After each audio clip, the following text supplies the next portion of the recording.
It's your Alpha live stream of round 11 of the 2021 Club 100 Series of Championships, coming to you from Bayford Meadows in Sittingbourne, Kent, England. My name is Howard Mitchell, alongside Andrew Mather here in the comms box. We're both from Double Dash Motorsport Media, and it's our pleasure and privilege once again to be here to talk you through the action. It is the last round of the 2021 season here today, and we've got the standard action for you from our lightweights and heavyweights. Here is Bayford Meadows though, 1.2 kilometres, 12 turns in all.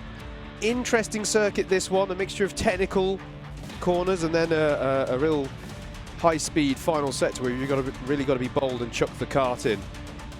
And the weather at the moment is overcast, but as it currently stands, we are not anticipating rain. I have to say, looking at the sky today on the way into the circuit, you sort of have to be convinced of that. It does look pretty grey in the sky, but as we understand it at the moment, the rain should hold off. Damp conditions, though, for the test session that's just been running as we've been preparing to go live here at the circuit. So that might be a factor that comes into play. We've also got differing surfaces around the circuit as well. Different ages of timeout which give different grip profiles, so it is an interesting challenge coming into today. And yes, last round of the championship. Quite a few of our championships have been wound up already. We will obviously remind you of where that's been the case, and we will of course be looking at those titles that are yet to be decided. That's going to be a big thing for us. Here's your schedule for the day though. So we're going to have our standard timetable of the day, different to how we had it back at Lid. Lid was a bit of a one-off to make sure that we had everything done in time for darkness falling.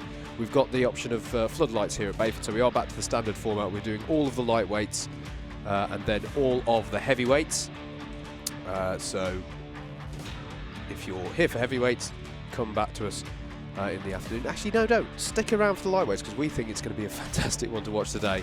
But there is that lunch break at about 1:15, and then we'll be into our heavyweight action then. And heavyweights is where there are more of the championships to be decided. So that'll be a factor in this one. But the lightweights, I think this is a good time to bring in Mr. Mather here alongside me in the comms box, because this is something that you've been looking ahead to, sir. The lightweights today feels a bit like a sort of, obviously it's a championship round, but it feels a little bit like a sort of O-plate, you know, special event. Yeah, and for those who maybe are like, what does that mean? As you say, all the championships in C1, C2 and C3, for who's going to win those main trophies, are all done. Now that's not to say that we're not going to have a competitive day's racing, because you've got, you know, some drivers still trying to secure, say, a top 5 in their respective class. We've also got some returning drivers today. Very excited to see how Anwar Barul Smith gets on as well. He's already wrapped up second place in the heavyweights, so regular viewers will go, hang on, Anwar doing lightweights, what's going on there? He's having a go. He's thrown himself against the likes of Jack O'Neill, Ed Bars, Dan Healy, Daz Teal, who's been on great form recently, to see how he fares. You know, there's nothing for him to be gained by racing in heavyweights this afternoon. And this is why I'm thinking it is going to be like an O-plate, which, you know, for those in owner karting will know that's kind of a one-off, one-day event across some heats into finals to decide who's going to be the winner for that. Now, there is no O-plate on offer here today. But yeah, there's definitely going to be a bit of prowess of getting through this lightweights division today and taking the win, because we've got, as I say, Jack O'Neill, confirmed champion. Ed Bars, having lost that #1 plate for next year, is going to want to finish the season on a high. Dan Healy is very strong round here, won the last time out we were here. Daz Teal is on this amazing run of form where he's won the last 2 finals in a row. Oh, and did I mention we've got a certain champion returning today? Steve Brown is back in Club 100 for the first time he's raced this year. He's with us here today, Super GT, back out on the circuit here at Bayford Meadows.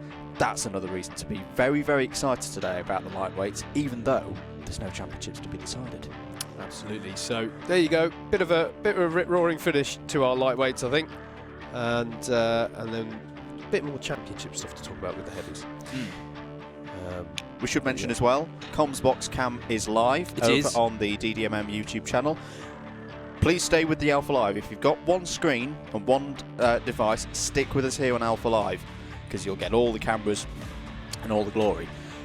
If you, though, are a nerd like me and you want all the stats and all the figures and live timing and commentary all on one screen, go over to Double Dash Motorsport Media's YouTube channel. You can say hello to us in the chat. Yep. And also see messages come up on the bottom of the screen, so keep it clean. It is enhanced, isn't it, this it time around? Yes. There's been some work being going into the comms box cam, so you don't just have to look at our ugly mugs. You can see, as Andrew says, the live timing there and a bit of detail and stuff as well. So come on over to that if you've got a spare screen, and say hi. And yeah. Right, let's get ready then. I think we are about set for the first race today, so we'll kick things off with lightweight sprint heat number 1.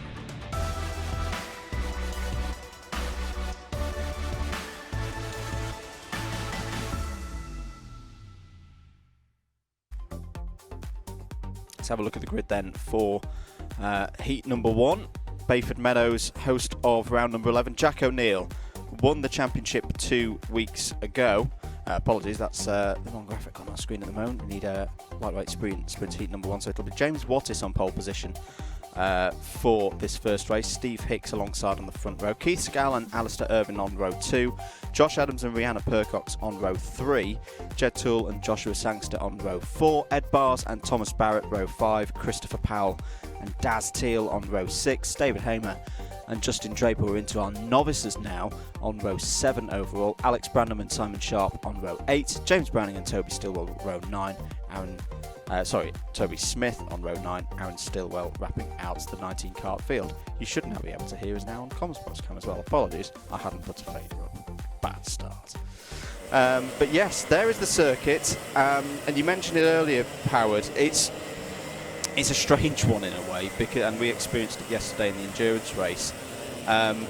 Very low grip circuit. By that I mean even in dry conditions, it is very, very easy to spin up the rears, get the kart sliding, and not sliding in a good way, sliding in a way that's going to lose you time. We have had a bit of drizzle overnight, and it is November as well, so getting that moisture out the circuit takes quite a while. Yeah. These are going to be tricky conditions for the drivers. Yeah, definitely. It's an interesting one. We had new tyres on the karts yesterday as well, so it was an exaggerated effect, if you like, to go out there for the first few laps in particular. It's worth saying, whilst it is November, it's actually fairly mild today for a November day at this time of the year. But nevertheless, it is a bit chilly. It can be quite a breeze across this circuit as well. So in between races, the tyres can cool off quite quickly. So yeah, yesterday you and I were out there, mate, for the last of the endurance rounds of the season, and it was a very similar effect that we were experiencing. But today it's even more so because you've got that dampness, and the kart can feel quite clumsy, particularly during that tighter, twistier, as we're going around again one more time, the tight, twisty, I don't want to say, actually the first part of Sector 1 is actually quite similar to the end of the lap. It's quite high speed, but once you've got past this bit that we're going into now, once you go through 2, 3 and 4, which is a really interesting sequence of corners in of itself, they're going straight on here through the cut through because they're unrolling up laps, but you can see how you would go on down towards the infield hairpins. Those can feel really clumsy in these conditions, just huge understeer in these karts. Slick tyres, of course, in Club 100s come rain or shine. And yeah, tyre temperatures and getting the turn in with the karts, making the tyres work for you, certainly in the early phases of today, is going to be a real challenge. Does look like we are good for the off though. James Wattis on your left, driver's right. Steve Hicks alongside in the number 21. And away we go for heat 1 of our lightweights into turn number 1. You can see Keith Segal trying to make early progress here. Steve Hicks has managed to tuck underneath James Wattis as they head towards 2, 3 and 4. Alistair Irvin trying to make progress as well on the outside of Segal, and Wattis is out wide and onto the grass. And that's going to be that's a disastrous start for his day, I'm afraid. He'll have to bring himself back onto the circuit. You can see there as well, we've had a strong start from Daz Teal. How far has he come up the grid? He started 12th and seems to be up there in second place, Andrew. That is one heck of a start there. Rihanna Percox and Ed Bars making a bit of contact in the mid-pack there as well. Chris Powell looking to capitalise. But yeah, Steve Hicks leads. Daz Teal with an amazing start up to second place. As they work their way now, this is going into the faster sector of the lap now. This is going to feel, I would have thought, a bit clumsy at this time in the day with that dampness still down on the track, but when everything's hooked up, this bit can feel quite nice as you throw the kart through these high-speed corners and then the short, sharp stab of the brakes on the chicane. And Chris Powell goes into a spin and tags the inside tyres, and he's going to have to wait. And who's that going around in sympathy as well? I think that's Toby Smith in the 164 as well. Steve Hicks leads, Andrew, but that wasn't an incident-free first lap. No, as expected, it is very, very slippery out there for all of our drivers, and I know some of them have been out for a test session this morning. When you're throwing yourself into competitive action, and the track can be changing underneath you as well, very, very tricky on the first lap to know exactly where to brake, exactly where to turn in as Alistair Irvin goes down the inside of Keith Gal. That is for 6th place and lead in C2.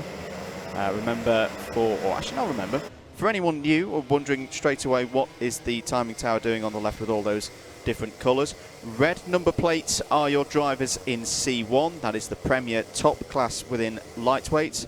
Black number boards are your C2s, and then your blue ones are C3s. Those are your novice drivers new to Club 100 this year.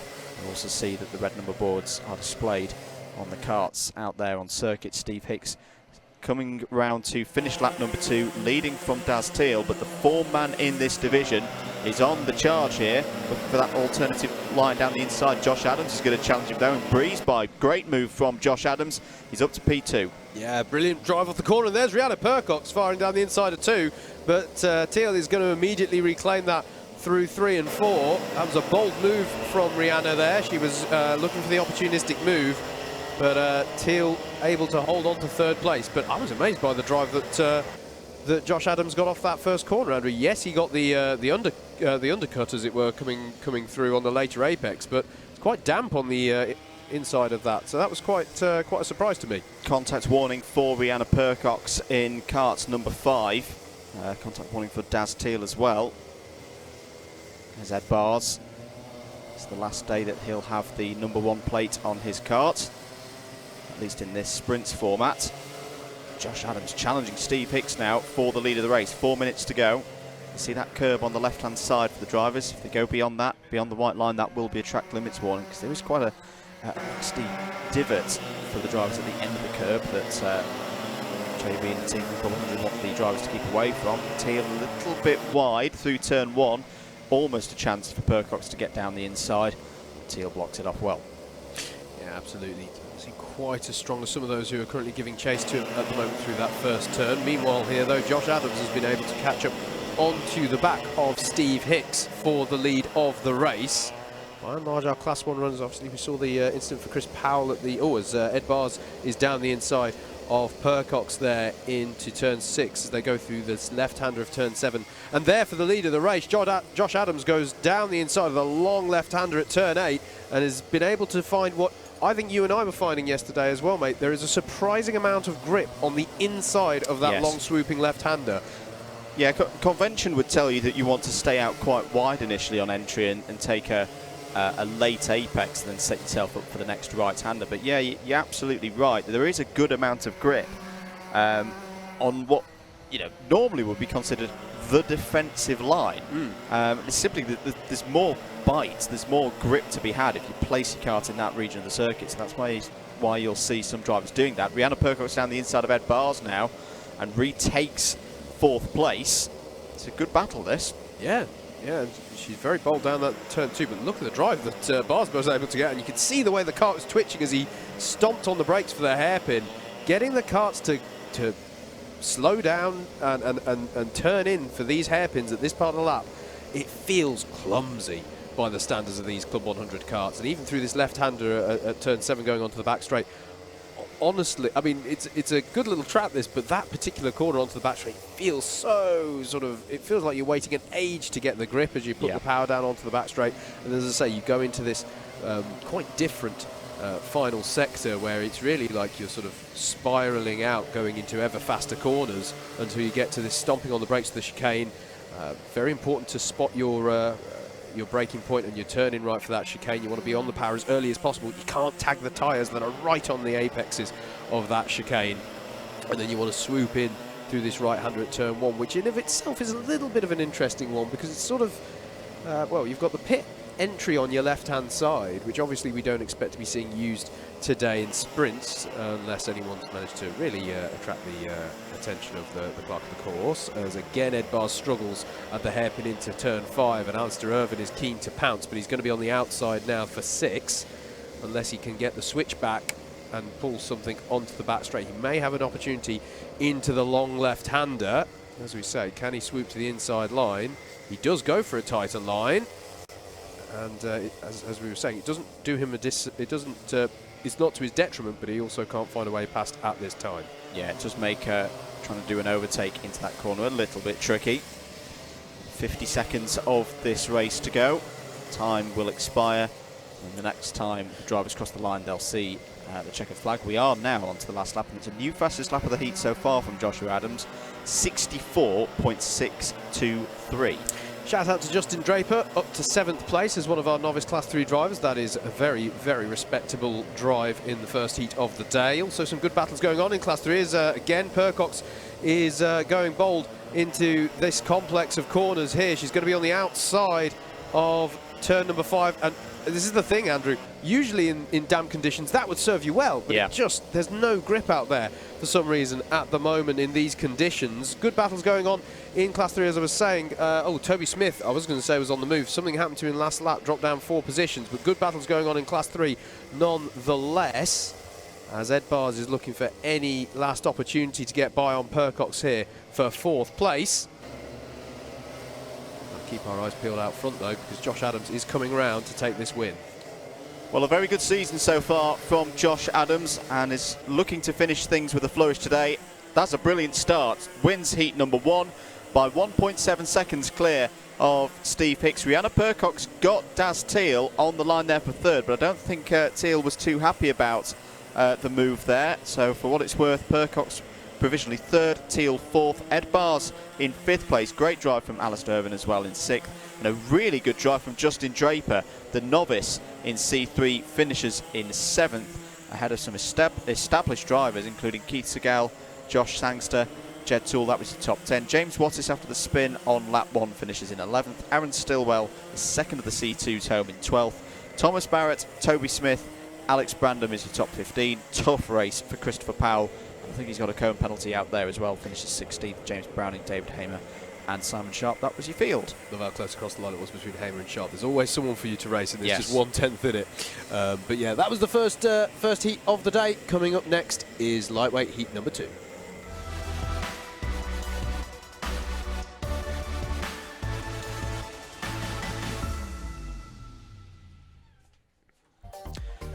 Then here at Bayford Meadows, let's have a look at the grid for heat number 2. Dante Dillon has pole position for this one. Oscar Lancaster will join him on the front row. Bailey Morgan, happy birthday, Bailey Morgan. Indeed. Will start his birthday racing day on the 2nd row of the grid alongside Greg Smith, Fraser Brunton and Garrett Berry there on the 3rd row of the grid. Ned Douglas and James Martin start 7th and 8th respectively. Rob Langthorpe and Reese Pope wrap out the top 10. Anwar Barul Smith making his lightweights debut. There's something I didn't think I'd be saying when we were at Lid 2 weeks ago. Starts on the 6th row of the grid alongside Samuel Essery, who is already your C3 champion. Robin Kassam and Andy Berry are on the 7th row of the grid. We are into our C3 novices now, of course. Peter Sharp and George Lawler on row 8. Sam Morris and Andrew Bushell on the 9th row of the grid. That is your field. 18 karts in it. Quite a Class 3 novice presence in this race is standing out to me here, mate. It's going to be a one to watch, as you say. Already our Class 3 champion, Sam Essery. So the interesting thing here, I think with Anwar being out there he is in kart number 105. It's often said that having a little bit more mass can be an advantage in these conditions, because you want to get the tyres working, pressing the rubber into the ground. Yes, but it is also said that this is not the friendliest circuit to the gravitationally challenged drivers out there. So it's going to be an interesting one. And I suppose we should clarify. He's doing this for fun, right? He's Yes. just doing this because he's got second place in that heavyweights championship secured. So he figures he may as well. Let's just have a race against a completely different group of people, and see how it goes. Greg Smith there coming through the chicane to finish off his warm-up laps. 12 heats coming your way. And so for the first rotation of those heats, for the first instance of each driver going out on track, they get these warm-up laps. We will not have this ahead of every single heat, but just for this first rotation, they will get a chance to warm up the karts, and they will be very glad of that, because getting heat into the tyres right now is going to be crucial. Mentioning that we've got Dante Dillon out there, Fraser Brunton as well, reminds me, next weekend we will be at Wilton Mill for the start of brand new British Universities Karting Championship season. The 2 days of qualifiers. Great to have qualifiers back on an Alpha live stream. It's going to be quite different, I feel, to previous editions of qualifiers. For a start, a lot more teams, 63 teams on each day, and a different format for the teams as well, which is going to make qualifying for the mains championship, I think, a good chunk more difficult than it has been before. So do tune in for that. Myself and Howard will be providing commentary for it, and on all the stats as well. Does mean we're also nudging about 250 drivers for Andrew and us to swat up on over the next week. But excellent. We love it. It's good fun. Here we go, though, for heat number 2. Away we go. Good start for those on the pole side of the grid. Bailey Morgan trying to sweep to the outside to take P2, but that opens the door for Fraser Brunton to cover the inside. Great start, though, for the pole sitter. Dante Dillon will lead into turn 2 for the first time. This is where we saw James Wattis in trouble in heat number 1. That is a much better start, though. Everybody is through the first couple of corners. It is Dante Dillon, though, as the number 19 of Ned Douglas. What a start that is from Ned Douglas up to P2, having started on the 4th row of the grid. Yes, indeed, working their way through the hairpins now. And out onto this back straight, mid straight, some people are calling it. Fraser Brunton has got himself up into second place as Bailey Morgan goes down the inside of Ned Douglas for third place and is able to find the grip on the inside. Anwar Barul Smith and Greg Smith are side by side behind them as well, and I think Greg has come out on top there. He has indeed. Garrett Berry fighting back against Anwar Barul Smith, who then goes back down the inside. They're going to be side by side into the chicane. Oh, and I think Anwar's going to have to get that. Oh, Greg Smith is round, and oh dearie me, that is a terrible place to be facing the wrong way. Everyone has to squirrel around in avoidance. That's a disaster for Greg Smith. But was that just the moves between Anwar Barul Smith and Garrett Berry coming to bear on Greg ahead? Yeah, I think so. Okay, we'll have to have a look at how the clerk of the course views that one. Change for the lead. Fraser Brunton goes into first position. He's got past Dante Dillon there. Brunton has had a track limit warning, though, so needs to be careful in that regard. Biggest mover on the first lap was Reese Pope, who gained out of that contretemps on the last corner, was up 7 positions on the first lap. There he is, kart number 42, black suit with the black and dark blue helmet. He's up to 5th place. You're saying how Dante Dillon reminded you of the fact we're doing BUKC next weekend. Change one letter, mate. BIKC as well for Dante Dillon, is it not? Yes. Champions in that. In the British Indoor Karting Championship. A driver that we've been commentating on for a number of years. Very entertaining driver to watch. Can have some good battles out there. Penalty for Anwar Barul Smith, ABkC takeout. So that will be for the contact with Greg Smith. Not a good start for this year's runner-up in the heavyweights. That's +6 positions for wherever he finishes this heat. Reese Pope managed to tuck underneath Bailey Morgan coming out of 1, has been able to convert that into 4th place by turn number 2. The 42 driver now up behind Ned Douglas now in that 19 kart. Yeah, he's having a really, really good run here. Ned Douglas is wide. He's going to be compromised coming onto that back straight. Sorry, Andrew, to cut across, but yeah, loses out there to Reese Pope, who just about manages to keep it within track limits, which is good stuff there. Yeah, it's the white line that defines track limits. As Garrett Berry's going for a move down the inside of Bailey Morgan. Reese Pope really on the move here. He's liking these low grip conditions. Berry again having a go at Morgan, but has to cede the position. difficult first race of the day, this, I think, Andrew, for Oscar Lancaster as well. He was up towards the sharp end on lap 1, and it's I'm not quite sure if he got maybe caught out in what was happening up at the chicane at the end of lap 1, but he's having to work his way back through. Sam Essery, underlining perhaps why he's at comes away from this season the highest placed of your Class 3 runners, up in 8th place there, currently with Anwar Brule-Smith for attention, as Garrett Berry continues to battle with Bailey Morgan, and now James Martin's trying to get involved as well in the 64.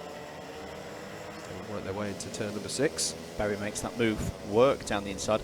Does look like the track is improving, Howard. A number of drivers into the 1-minute 3s already, with 3 minutes of this race to go. Yeah, absolutely. Just for reference, if things were all dried out, if you're wondering how, because I think it's a hard track to quite judge the impact that damp conditions are having. Just for reference, a good dry lap time would be in sort of 55-second mark, even into the 54s for some of our top runners. So yeah, still a lot of time to come back to the drivers out there as conditions hopefully improve. Brunton extends his lead. It's 4 seconds now over Rhys Pope and Dante Dillon. And a 1:03.35 won the fastest lap of the heat so far. Fraser Brunton, another driver who's had a fantastic season. Dante Dillon's had a track limits warning. So at the moment, Brunton from Pope, Dillon, Douglas, Berry, Morgan, Martin, Brule-Smith, but Brule-Smith has a significant penalty. Samuel Essery in 9th place. Robin Kassam having a really strong race as well here. He's only, what, 4 tenths behind Essery. And Essery, of course, has dominated this season as Garrett Berry goes down the inside of Ned Douglas for 4th place. One of the things we talked about, actually, that long left-hander, it can feel like a sort of mirrored version of Stadium at Rye House for those who are familiar with that, but it's actually quite different because, yeah, the conventional rated line, that was an amazing drive that Berry found to go past Dante Dillon there as well. So it's Garrett Berry up 2 in that lap, up to 3rd place. What a great lap from him. And the race for the lead is not over here, because Rhys Pope has just popped in a 1-minute 1.676 and took nearly 2 seconds out of Fraser Brunton's lead here. Rhys Pope has got tuned in with the conditions. He's absolutely flying, and at that pace, he's going to close in on Fraser Brunton here and have a go on him on the last lap. Down in Class 3, Andrew Bushell's just got past George Lawler for 14th place, as Ned Douglas is side by side with Dillon here in turn number 8, but James Martin looking to capitalise as well. Dillon comes back at him. Brilliant stuff, almost 3 wide going through some of the fast right-handers in the last sector. Not something that you see all that often between those 3. I think Brunton just had a quick glance over his shoulder there to see that Rhys Pope is closing in. He is aware of the threat from kart number 42. There's nearly 40 seconds of this race to go. There'll be 1 more lap. It wasn't through the fast right-handers, was it? It was between the 2 hairpins they were doing that. I thought that was rather unusual. But on to the last lap we go, as you say, Andrew. 1.5 seconds the gap for the lead. Fraser Brunton responds. He's into the 102s. He can hold that pace and not make any mistakes on this last lap. He should win this heat. There is Bailey Morgan, kart number 14, born on the 14th of November. Going through the tricky turn 2 and turn 3. Which really you have to treat it all as one corner. Running a little bit wide there. Dante Dillon's going to have a look round the outside. This is over 6th place. There's Anwar Brule-Smith as well. Can he take advantage of the situation? He's going to put himself down the inside of Bailey Morgan and have to go around the... In fact, no, doesn't have to go around the outside. Coming onto the back straight there, because he's got the move done. Bit of a shake of the head there from Bailey Morgan. Not happy with things at the moment. But Fraser Brunton continuing to lead this race. He's going to come around the final corner and had to respond well there to the challenge as Anwar Brule-Smith goes down the inside of Bailey Morgan. Fraser Brunton takes the win. Rhys Pope 2nd, who will think he only needed 1 more lap there to get that one. Garrett Berry in 3rd, James Martin 4th, Ned Douglas 5th. Anwar Brule-Smith on the road at least finishes in 6th place but has a penalty. Dante Dillon 7th. Samuel Essery finished in 8th place on top of the C3s. Bailey Morgan, Oscar Lancaster, that was top 10 provisionally. Robin Kassam 11th. Tough race for Rob Langthorpe there in 12th. Andy Berry, Andrew Bushell, George Lawler. It's a top 15, and then it's Peter Sharp, Sam Morris and Greg Smith the last of your finishers. Yeah, tough last lap there for Bailey Morgan. Sam Esri, I just spotted him just go down the inside. I think it was into turn 9, that right-hander just after the long left. Just managed to get that spot off of him. So yeah, moves right up until the last lap there here. And we're starting to flirt with the idea of going sub 1 minute with these lap times. I think we'll be there in the not too distant future. We're going to take a short break on the commentary here from DDMM Double Dash Motorsport Media. Heat number 3 is up next.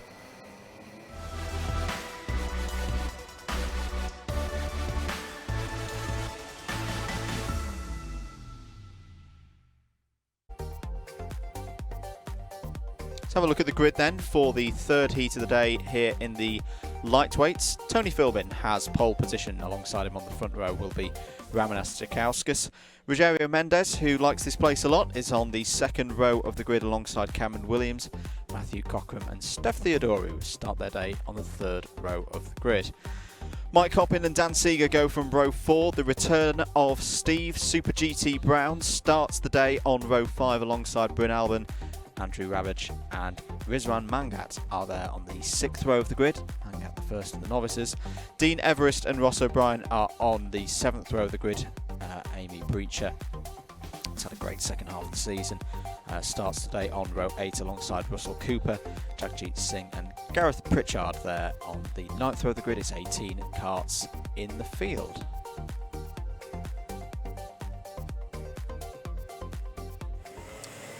So here we go. This is what the channel has been looking forward to. The return of Super GT to Club 100 action. And a very exciting season. Racing in, well, started the season in Senior X30. Yes. To Senior ROTAX. Saw Steve a few weeks ago at Wilton Mill Kart Club. The new kart. Yes. Well, new chassis. Performed very well. And yeah, had a smile on his face, which was always good to see. He has been enjoying his racing this year. It's good to see him back here in Club 100. Yeah, absolutely. Absolutely. Brilliant to see him back. And I'm sure we've got plenty of supporters as well who are tuned in to cheer him on. So it's going to be good to see how he gets on. I think he's going to have his work cut out, though, today. As we've been mentioning, there's a lot of... let's say this lightweight round really does have the feel... don't get us wrong. There are still some people fighting over the last few championship places out there. But it does have that feel, just because the big ticket items have been ticked off in the championship. It was sort of, you know, a sort of one-off event where several people have come along just to have a go. I'm sure there might be some drivers as well. It was interesting, it was great, in fact, to see quite a few newcomers testing here yesterday as well. I've no doubt that there are some people who are using this weekend with an eye on 2022. Yes. And taking the opportunity to just get their eye in on how a Club 100 round works and all of that ahead of maybe a full championship in the next season. We should talk about as well, with it being the last round of the year, entries for 2022 will open up, I believe, before the end of the month. It's still provisional, of course, until the 31st of December. Yes. That's always the case. But we have now got a full plethora of circuits lined up. The return of Rye House onto the calendar, which is cool to see. But yeah, we'll talk more about that as we go along, because right now we are getting ready for the third heat of the morning here in the lightweights for round number 11. Ooh, what's happened there? Someone gone onto the wrong side. Are we good to go for this race? I believe we are. Away we go then. Tony Philbin will have pole position. There he is in the number 87, gets a good start away from Ramanas Tsikauskis. I do think he was on the wrong side of the order, though, as Tsikauskis goes down the inside. Mike Coppin trying to work his way through there. Steve Brown in the middle of it all, gets around the outside of Dan Seeger. Mike Coppin is already up to the first position, as off goes the number 13 there, Ramanas Tsikauskis, off stage right. Oh dear, that is not a good start for Ramanas Tsikauskis, and it seems to be the most dangerous position to be in at the moment. That was very similar to the incident that saw James Martin leave the scene in the first race. Wattis, yes. James Wattis, I think it was who went. Yes, sorry, wasn't it? Yeah. But I am amazed that that went as cleanly as it did. They were going 4 wide into turn 1 there, Andrew. I was very impressed by the way that Coppin positioned his car to come out tops out of that one. As further down the order, there's plenty of battles going on there through the fast left-hander, which is getting ever faster as the track dries up. You can see Amy Breacher making a few early moves there up the field, but coming around to finish this lap. Oh, I think there's a is that a penalty. penalty coming Yeah. in? Forcing driver wide for Mike Coppin. I imagine that's for the incident involving Ramona Sakauskas on turn 2. Dan Seeger going down the inside of Rogerio Mendez, I believe that is, into turn number 1. So effectively, with that penalty, it's taken less than a lap for Steve Brown to get back up to the front of a Club 100 field. Well, of course it did, because I said he had his work cut out, so he's now inevitably just going to storm everything. Battling away there is Andrew Rabbage and Matthew Cockram, as there's a driver off there into the first hairpin. Yeah, I think that may have been Ross O'Brien, number 23. We'll check it in a moment. But there is now your effective leader, Steve Brown. Remember, it's a position penalty, so Steve's done his research and identified Mike Coppin as the number 3. We'll know that he just needs to sit on the back of Mike Coppin's rear bumper now, push him along, consolidate his lead. And yes, it was the number 23 of Ross O'Brien with that spin. He's got going again. Here's 5th, 6th and 7th positions. Matthew Cockram in the number 30, Dan Seeger there in the blue suit, number 28, and Rogerio Mendez, kart number 101. Drama on that last lap for Jagjit Singh as well, Andrew. He's dropped towards the back as well as Ross O'Brien, so perhaps one to forget for him. Dean Everest up to 8th place, and Bryn Oldham with a good lap there as well, up to 9th. But this is still Cockram and Seeger on your screens battling through the hairpins. Seeger's going to presumably get better drive onto that back straight. Is that going to give him the opportunity down the inside into 8? He's going to take the tighter line, but I don't think he's going to have the overspeed to sling on by. Penalty for Amy Breacher. It's another takeout penalty. So that'll be plus 6 positions for Amy relative to wherever she finishes this race. I think that may have been for the incident with Ross O'Brien, because they were in the same region of the circuit. New fastest lap of the race so far is Seeger and Cockram still going side by side. Seeger's not too happy about that. Mendez will nip through and take 6th place as a result. Steve Brown's pushing here, Howard, a 60.357, was 8/10ths quicker than Mike Coppin last time around. I wonder if he'll have clocked. Was he close enough to Coppin at the time that Coppin was reacting to the penalty to know that it applied to him, perhaps? Not sure. Not sure. I'm sure we'll want to take the win on the road anyway, if at all possible. As Cockram now defends against... Oh, now there's the change. There we go. That's job done. And Coppin, yeah, Coppin tags the back, but he knows he's got to concede that place. Can't be retaking that position through means of contact. But yeah, that is change for the lead on the road. It was already how it would have played out post the race, because Coppin has a penalty hanging over him. But Steve Brown, Super GT, to the head of the field. Supreme work from Steve Brown, former champion in the sprints competition, of course, and pushed the likes of Joe Holmes in the heavyweights very, very hard in the last recent couple of years. Here he is in the lightweights. He is one of those drivers that's kind of a little bit tall, which tends to lean towards a bit more weight as Mike Coppin goes down the inside. He has flitted between the lights and the heavies the last few years. He did not have good drive through the first hairpin there, did Steve. Lost out a lot of time to Mike there. That's why Coppin has been able to get back out in front, seized the opportunity.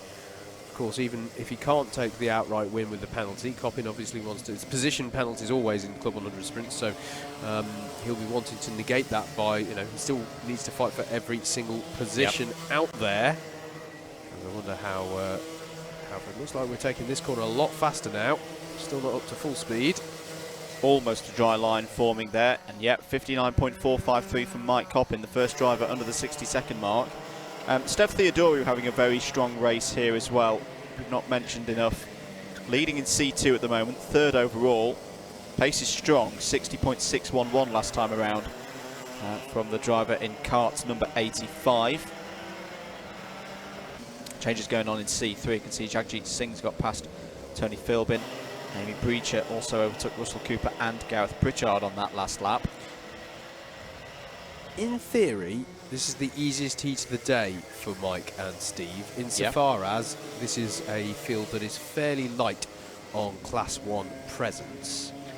We've been talking about these different classes, just to reiterate the point. Everyone has the same machinery here in Club 100. Your classes are based off of experience, past success, so it's not a guarantor of the pecking order, but it's what one would expect on balance. You mentioned, Steve Brown puts in a 58.488, the pressure building on Mike Coppin to win this race on the road. In a World Cup or European Championships, there's often talked about a group of death, and a lot of big names end up in it. I think we've got a heat of death later on today, haven't we? Heat number 10 in particular. We do, rather. That is the one that when you're looking through the grid you go, ooh, okay, this is going to be fun. So yeah, this is going to be some of the easier points to put on the board for these two, which may well be, you know, a bit of a costly penalty for Mike. I did put my foot in it last night though, didn't I?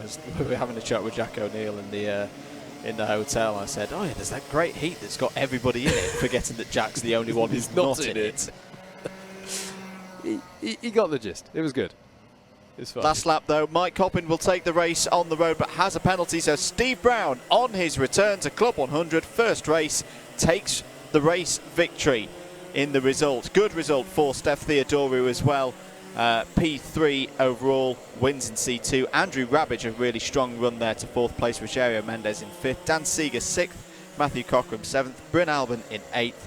Dean Everest, the first of the C3s, home in 9th. Ramanas Sakauskas recovers, having been out on lap 1, finishes 10th there. Jagjit Singh across the line in 11th. Tony Philbin, Gareth Pritchard, Russell Cooper and Amy Breacher take us down to 15th. Breacher does have a penalty though. And then we should be seeing Ross O'Brien and Rizwan Mangat finishing in 16th and 17th. You just see them going around the last couple of corners there. Both of them had incidents in that race. As I say, waiting for them to come round. There is Ross O'Brien across the line in 16th. And as I say, Rizwan Mangat will be the last driver over the line in 17th place. Good race that. Good to see Steve Brown back in Club 100 karting. Clearly, he's not lost it. He's still got that form. Yeah, and some good battles and coming up the field. Just mentioned, you know, Sakauskas recovering to 10th. Jagjit Singh as well was down at the back of the order at one point as well. So some good recovery drives out there as well. There in heat number 3. We're already though getting ready with our warm-up laps for heat number 4.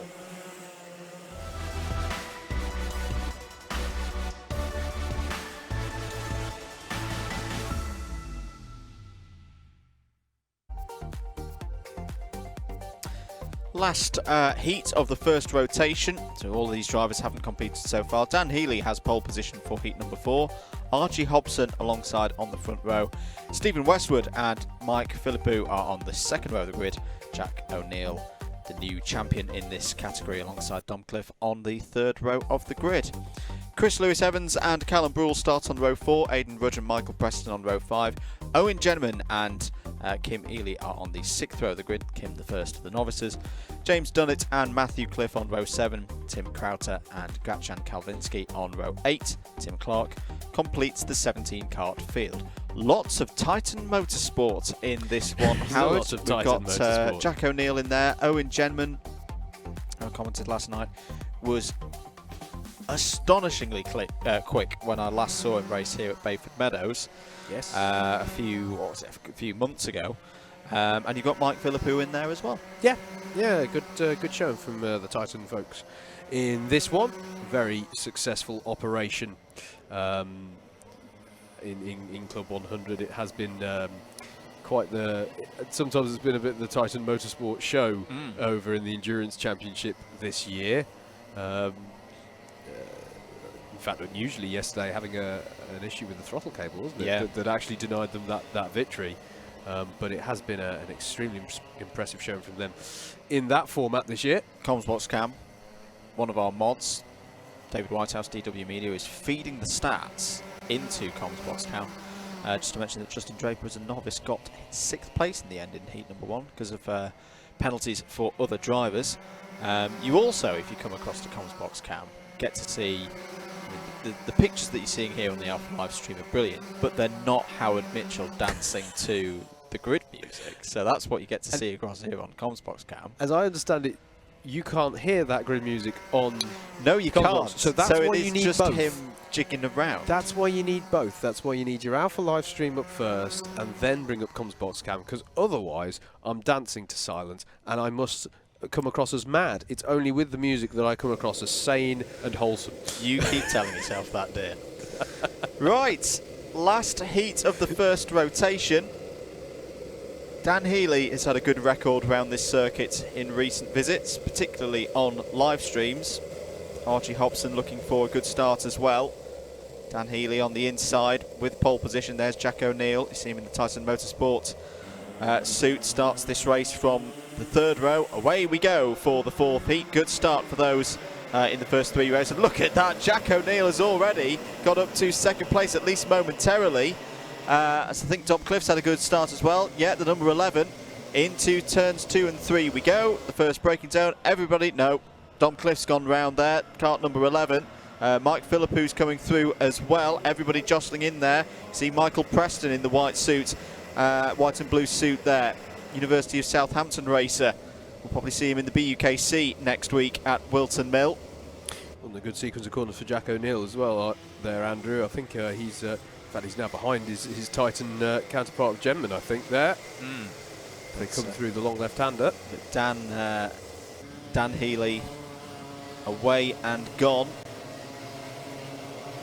So won on the last visit here in the A final. Does like this place. Another one who had a birthday recently is Jack O'Neill down the inside of Callum Brule there into the chicane. A little bit of a hand up there. And in fact, an ABC takeout penalty for the champion. As Owen Genman goes down the inside. I said, look out for him. He is very, very talented around this circuit. So even before the penalties are applied, that is Genman up to fourth place on the road. Yep, and Genman was setting some decent pace as well this morning in this morning's test session. I can't remember if he actually finished it on top. Certainly he was setting the early pace in the first half when I was keeping an eagle eye on the timing screens. Callum Brule still doing battle there as they come onto the back straight, trying to get by on the 1-2-5 of Aidan Rudge, as O'Neill's having a look at Genman here into turn 8 and gets the job done. So that is a pass betwixt Titan Motorsport drivers there as they come through this fast right-hander, getting a lot quicker now. You can see the dry line forming there. Dan Healy sets a 58.3. Stephen Westwood with the fastest lap of the race, 58.2. Times are tumbling, Andrew.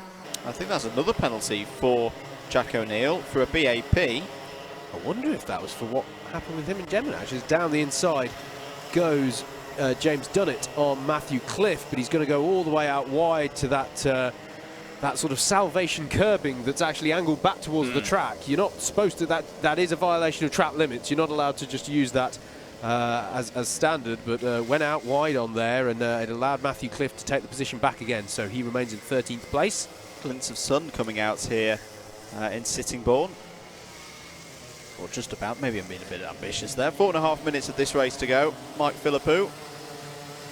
Another regular on a Saturday, particularly in the endurance effort of Titan Motorsport. Down the back straight they go.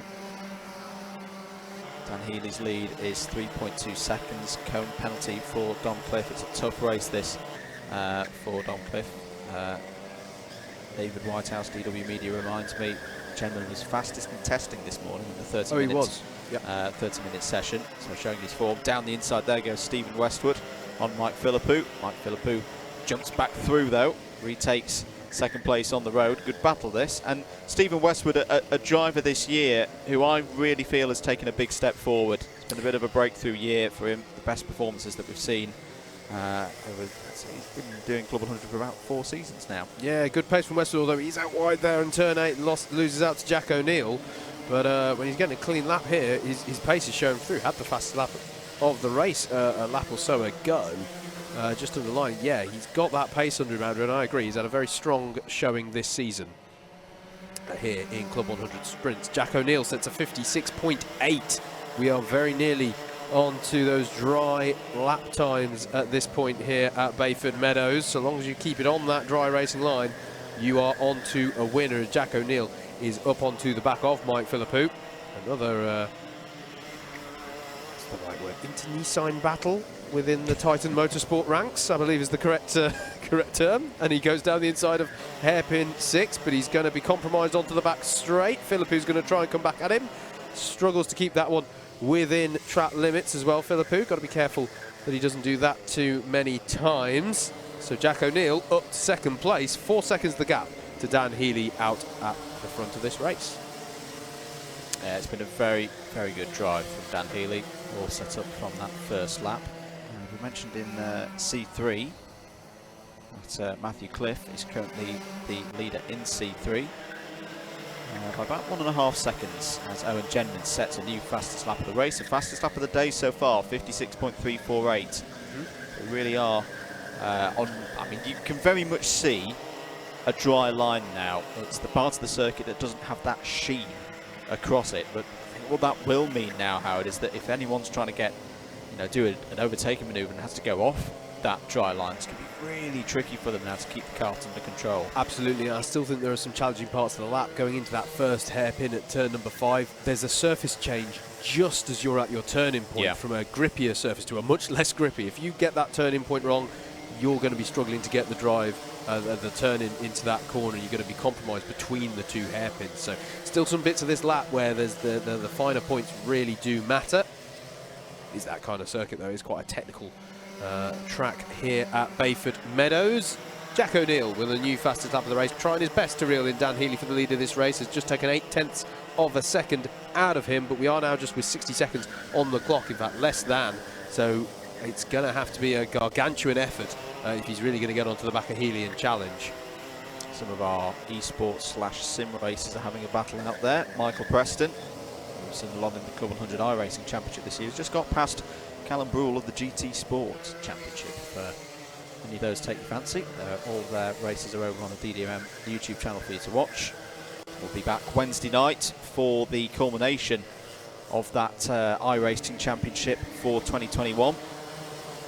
Some guest drivers in that as well making returns, so will be exciting to commentate on. So you can watch all of that from 7:15 on Wednesday night. Last lap board is out though for the leader of the race, Dan Healy. 2.7 seconds is his advantage over Jack O'Neill, and well, it's good in a way that Jack has got this all wrapped up, because this is going to end up as a drop score once the penalties are applied. He's got 10 places of penalties at the moment. Yes, very true. Very true. It has not been the cleanest run up the field here for O'Neill. Sun bearing down on the circuit now. If you've not got a tinted visor out there, you're going to know about it. Just to inform viewers at home, of course it is Remembrance Sunday. We will be having a 2-minute silence at 11 AM, which may well be that after this very race that we'll have the pause for that. Last lap though for Dan Healy, round the final corner, takes a race victory. Good start to Dan Healy's day. Jack O'Neill has the fastest lap of the race so far, and of the day so far, with a 55.482. Finishes second, but has a lot of penalties. So Mike Philippou will inherit that second place. Owen Jenman will also inherit a position, having finished 4th on the road. Stephen Westwood, top of the C2s there, 5th overall. Michael Preston, Aidan Rudge, Callum Brule, Archie Hobson, Chris Lewis-Evans is your top 10. Dom Cliff in 11th, and then your C3s will bring us home over the line. There is Dom Cliff in 11th place. There is James Dunnett. Good drive from James, finishes 12th overall and top of the C3s. Matthew Cliff will be next. In fact, no, Tim Clark's got the position on the last lap. Tim Clark takes 13th place ahead of Matthew Cliff. Grachan Kalvinsky will finish behind Kim Ely there. So Kim gets ahead of Grachan for 15th place. That's the 16 runners to complete heat number 4. And I think I'm just hearing here, mate, that the decision is that we're going to go for the 2-minute silence at this point. Yep. So that we definitely get it in. We're not racing around having not served one by 11 o'clock. So it is indeed Remembrance Sunday, and it's at this time that we are taking the opportunity to pay our respects and have our thoughts around those who have given their lives in conflicts around the world.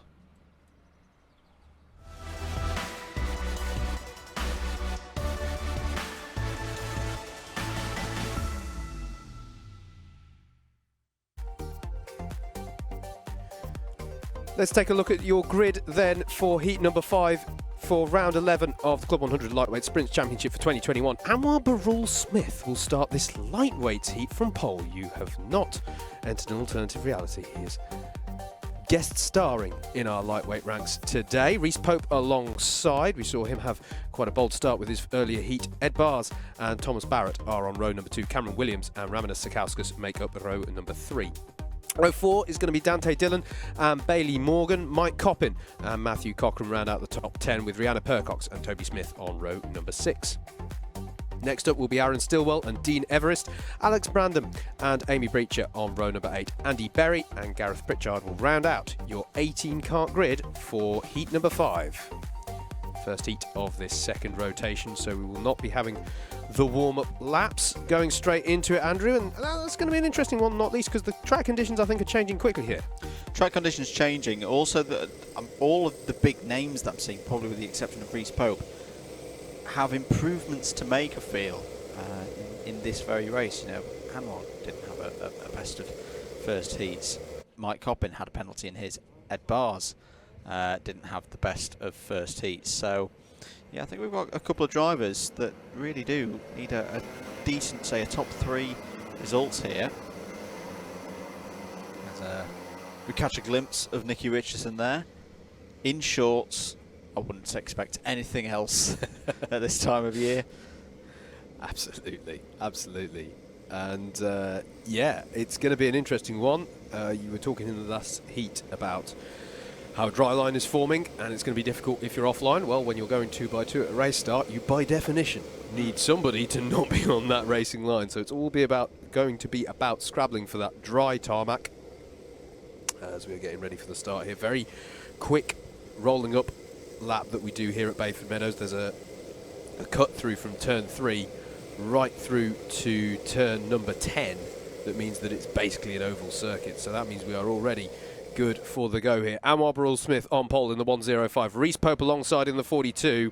Eyes on the lights, engine notes rise, and away we go for heat number 5. And Anwar Barul Smith looks to take the advantage into turn 1. Ed Bars is going to try and go down the inside of Reece Pope as there's a bit of jostling in the rear and someone is round towards the back. Reece Pope and Ed Bars still side by side as they come into 2, as Bailey Morgan is currently leading the rest of the pack behind them. Was that a clip of the tyres coming out of 4? That's quite unusual to collect tyres there. Yeah, I think it was Rihanna Percox who we saw, you know, going across the screen like the flash there. I couldn't even tell who it was initially, but Rihanna Percox is off the back of the field. Who else joined out there? Is it the number 156? In that case, it'll be Andy Berry. Yeah, not quite sure what happened there to Rihanna. She started 11th on the grid. Yeah, she's well down the back of this field, though, isn't she now? As Mike Coppin chases Ramanas Sakauskas through this last sector.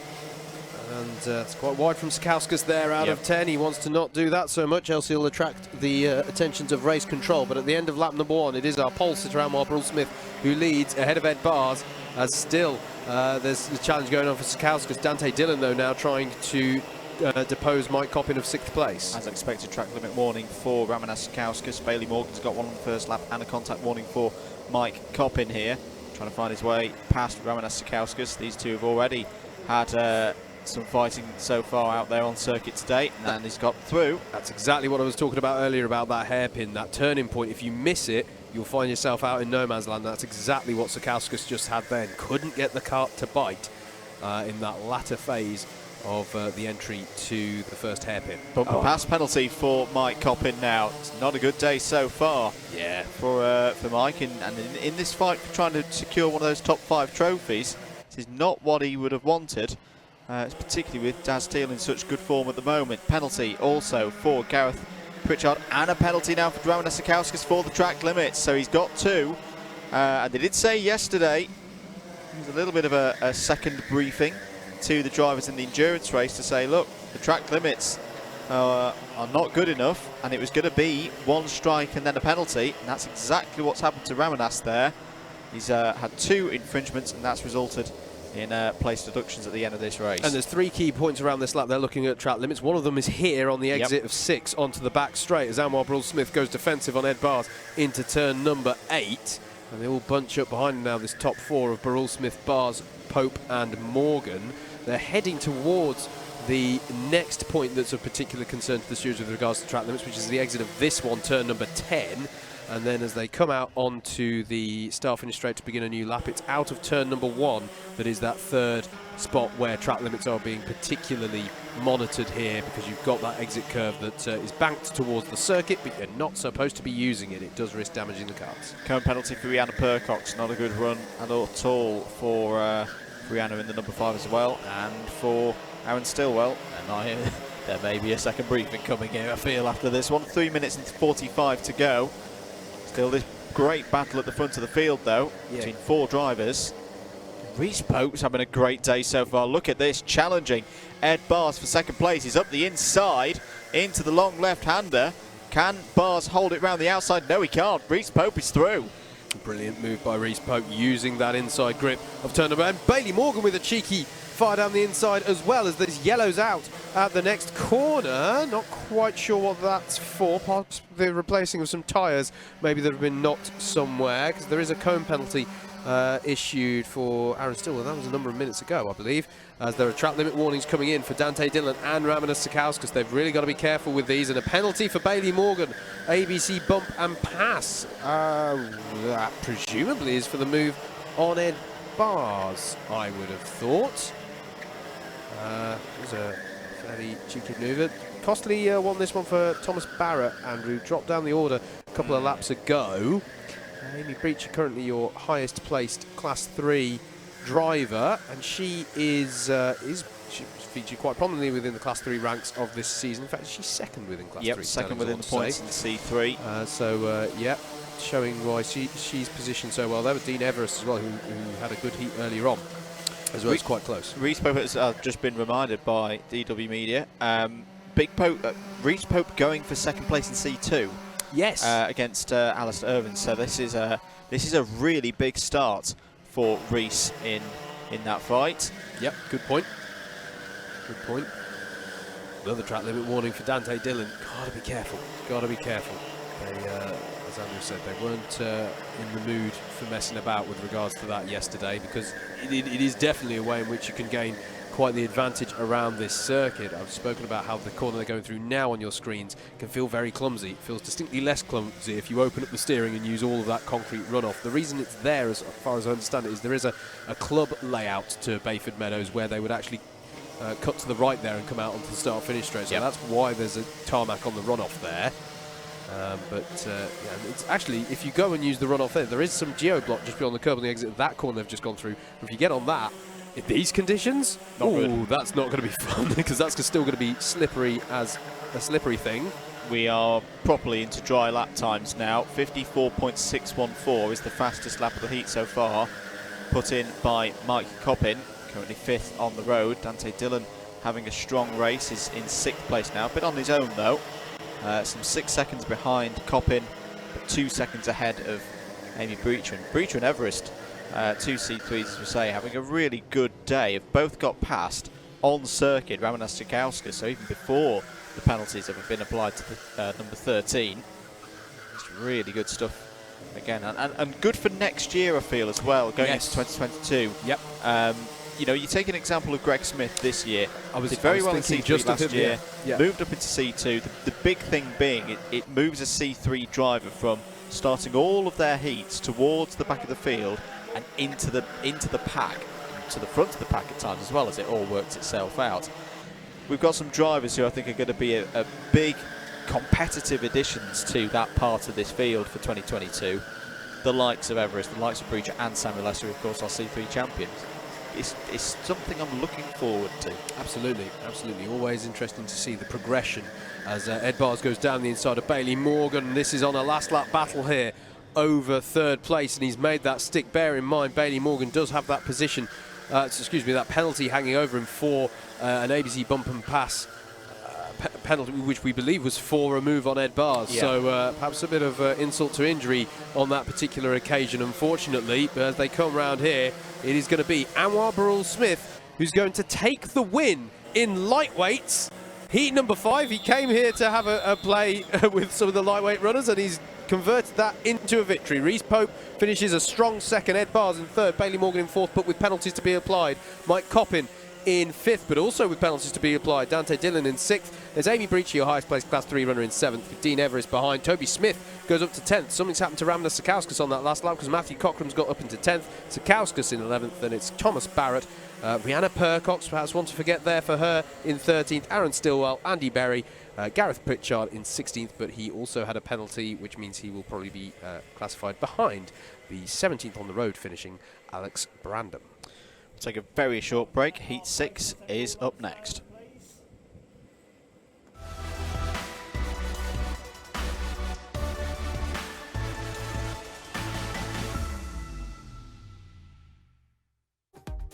Very quick grid then. Daz Teal will have pole position, Christopher Powell alongside on the front row. Rob Langthorpe and Greg Smith, row 2, Archie Hobson and Keith Segal on row 3. Said it was going to be a quick grid because away we go for the start of the race. Daz Teal in the kart number 6 takes us from pole position. Great start for Greg Smith there from 4th on the grid. Runs a little bit wide, may get a TLW for that, but is up to second place. Rob Langthorpe holding in third there, the rest of them filing through. Fraser Brunson's in this race as well, so look out for the number 71 trying to come through the field. But a really good start there from Daz Teal. Rob Langthorpe needs a better heat this time, Andrew. He struggled to make progress up the field in his first heat, I noted, so he'll be looking to capitalise on this, his best heat grid start of the day. I don't think we've covered yet, for anyone who's unfamiliar. Across the heats, each driver will take part in 3 races, and they will have randomised grid slots over the course of that, such that each driver has the same average grid position. So what that means in the practice is you're going to have a good grid position, a medium grid position, and a really not so good grid position. And it's about converting all of them to the most points possible, as Jack O'Neill went for a move on Keith Segal there, Andrew, and it did not pay off for him in turn number 8. Yeah, one does not overtake Keith Segal easily. Now that from experience. 6 minutes to go in this one. End of lap number 1 as Fraser Brunson looks down the inside of Greg Smith, takes third place. Rob Langthorpe was wide there. Brunson will take advantage of that and get 2 places for the price of 1. Greg Smith now down the inside of Rob Langthorpe. Does the block pass through turn 4. Oh, as Langthorpe tries to fight back, clips a tyre or 2. Powell's another one who needs a good run in this one. Did not have a good first heat of the day. There he is in 5th. Yeah, contact warning for Greg Smith, I presume, for that move. It looked firm but fair for me. But I think Langthorpe maybe, it's easy to say in hindsight and here in the warm comms box, maybe should have given that up and lived to fight another corner. Now has the penalty applied for cone penalties. Yeah, I have to say I do agree with that one. Did we also mention the penalty that was awarded at 11:14? I'm not sure we have. ABkC bump and pass for Fraser Brunson. So that is 4 positions to be deducted from wherever he finishes in this one. At the moment running in 2nd place as Ned Douglas is down the inside of Chris Powell through turn number 1. And Powell not too happy. That looked all right to me. That looked fine. All kept within track limits as well for both drivers. Yep. Ned was in control of his kart at all times. He's not going to disappear on the apex of the corner. 4.5 minutes of this one to go. Rob Langthorpe now looking down the inside of Greg Smith. And can he get it done on the exit? That's a good move. That's a really good move from Rob Langthorpe. It's one of those that on the entry to the corners, Ned Douglas is now down the inside of Greg Smith. The door can be open. Yes. But if you take too much speed into there and you get a load of understeer as you go through turn 5 and then wash out, you can get re-overtaken as you come onto the back straight. So that was very nicely managed by Rob Langthorpe in that situation. Ned Douglas showing some speed today. He's now challenging for the position of 3rd, and there's a penalty for Rizwan Mangat for a takeout, so that'll be +6 for Mangat at the end of this race. Unfortunately, he's fallen all the way down to the back of the order as well. In fact, was it on Jack O'Neill? Because Jack O'Neill's fallen down the order to 15. You know, what a bizarre day the new champion is having here. Has already had one not so good result. This is going to be a 2nd.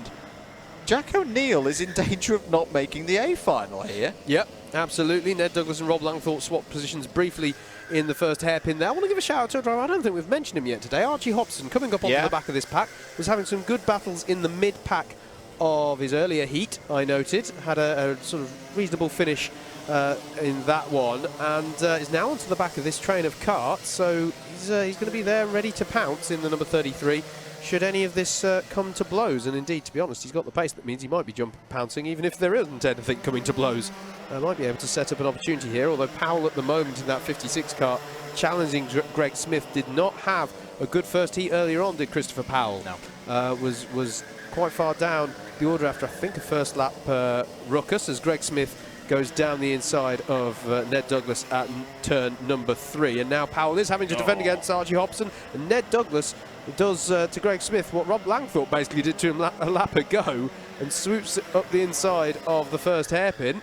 So it is now Ned Douglas up into 3rd place, which, bear in mind, becomes a net 2nd come the end of this one because Brunton has got a penalty to be applied that will dock him 4 positions. I could see Archie Hobson having a good run here. Another one of the Warwick ABkC contingent of recent graduates. Biscuit connoisseur, likes his hobnobs. Does That's why he's got it written on the back of his helmet. Other biscuit products That's are a Club available. 100 fact. It is. Chris Lewis-Evans up to 10th place ahead of Andrew Bushell, and Ross O'Brien getting past Robin Kassam as well. In fact, as I say that, Jack O'Neill is swooping through the Class 3 ranks at the moment, trying to recover this one from whatever issue befell his race earlier on. There, though, is your that's your lead battle. The number 6 of Daz Till, Fraser Brunton, with penalty to be applied, but albeit there in 2nd place on the road. Yep. So Daz Till in a good position either way, because they are a long way clear of the rest of the pack. 6.7 seconds is the gap between Teal in the lead of the race and Langthorpe in 3rd place, or at least it was on the last count. 2 more laps for the drivers then. 1 minute and 23 on the clock. Lap times in the 54s now. That gap now 7.2 seconds. Archie Hobson has got past Powell on that last lap, but here comes Brunton trying to challenge here. Will go down the inside into turn number 5. Very tight between them. Well defended there by Teal, just to hold the outside, gave Brunton space. They both keep going. I thought that was going to end worse than it did in reality, to be honest, in the end there. That was right on the limit of adhesion there for Fraser on the brakes. And I get it. If he gains another place, Andrew, he negates his penalty all that much more, but you also don't want to gain another one throwing it down the inside here. So you've got to play it carefully as they're coming round to begin the final tour of the circuit. They are indeed. There won't be enough time to get in 2 more. There is the last lap board. Cone penalties for Greg Smith and Peter Sharp, if we've not mentioned those already. But can Fraser Brunton find a way through past Daz Teal to take the win on the road into turn 3? You see Teal there. He's so wise, so experienced, just holds that inside line. No opportunity for Brunton to go down the inside, but Brunton's going to go down the inside here into turn number 5 and has got through past Daz Teal. Now remember, has a penalty, so either way, Daz Teal's going to take the full complement of points in this race. But he doesn't necessarily know. In fact, he almost certainly doesn't know that unless he's memorised Fraser's kart number and looked at the digiflag religiously each lap. So here, round the final couple of corners, very different sector of the circuit this to the first half. Much more high speed. Fraser Brunton will take some confidence from this, because at least on the road he is the fastest driver in this heat, but has a penalty. So Daz Teal takes another victory in this strong second half of a Club 100 season. Rob Langthorpe is going to be 3rd home. There he is.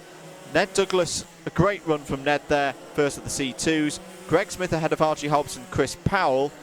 Keith Segal should come home in 8th place. In fact, no, Jack O'Neill is going to finish in 8th place there. I think was having a transponder issue. That's why he wasn't showing particularly high. But Keith Segal, Chris Lewis-Evans, Sam Morris, Andrew Bushell, Ross O'Brien, Peter Sharp, Robin Kassam and Rizwan Mangat. That is your order. We're going to take a very short break. Heat 7 is out next.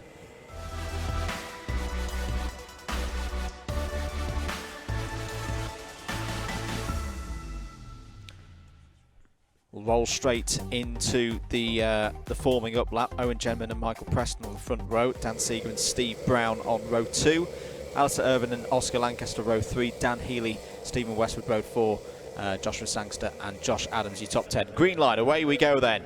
There is Owen Jenman on the left-hand side of your screen. Sweeps across, takes the lead. Owen Preston forms in behind him into 2nd place. Good start for Dan Seeger as well. Steve Brown held to the outside there. Has got Alistair Irvin for company. A clean start so far as they go into turns 2, 3 and 4. here in heat number 7. Absolutely. Starts seem to have cleaned up a little bit. Maybe the conditions, maybe the drivers getting bedded in to the conditions by this point.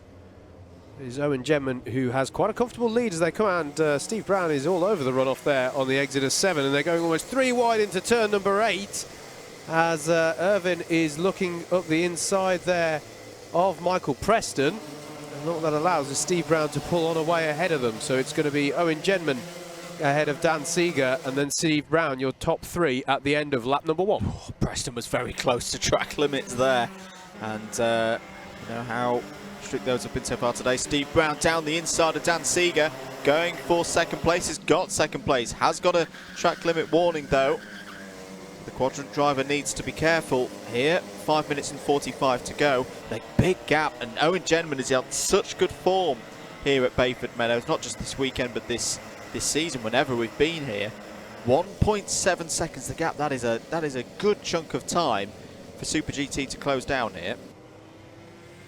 Yeah, absolutely. Alistair Irvin still on the back here of Michael Preston. Behind him, Oscar Lancaster under attack here from Dan Healy into turn number 8. And Healy is going to shoulder his way through almost there into turn 8. That was firm but fair as far as I'm concerned. Although I admit it's not my job to make that call. But it is now Healy ahead of Lancaster, and it's Josh Sangster now who applies pressure to the back of the 109 of Oscar Lancaster. Movement in a class 3 as well, as Irvin goes down the inside of Michael Preston, and a reminder that Irvin is pursuing second place within class 2 within the lightweights. We were talking about Reece Pope, who's the other key contender in that particular battle, but Alistair Irvin now up to 4th place. And needs to respond here. He's seen those good results be put in by Reece Pope so far this morning here at Bayford Meadows. So we'll be keen to get further up the order. He's pulling away now as Healy's got past Preston. Oh. It's a circuit this in Bayford Meadows that if you're a driver like a Michael Preston, who will have done a lot of BUKC, very different in character, I'd feel, to anywhere else we go to on a Club 100 calendar. And BUKC doesn't often, well, hasn't raced here in quite a long time. So for drivers, those younger drivers coming from the BUKC, this could be a real challenge to get on top of this circuit because it is so different. Yep. Michael Preston, one of our key drivers as well. We're going to do a shameless plug at this point, shall we, for the Club 100 and BUKC Legends of iRacing series that we have. Yep. As Healy goes down the inside of Irvin there into the second hairpin, he'll be compromised onto the back straight, but should be able to hold on to that one, I think, by the time they get to turn number 8. More action coming from that iRacing series in the coming week. Part of the esports action that is supported, engaged with by this Club 100 paddock. The pace of Owen Genman at the moment, 54.448.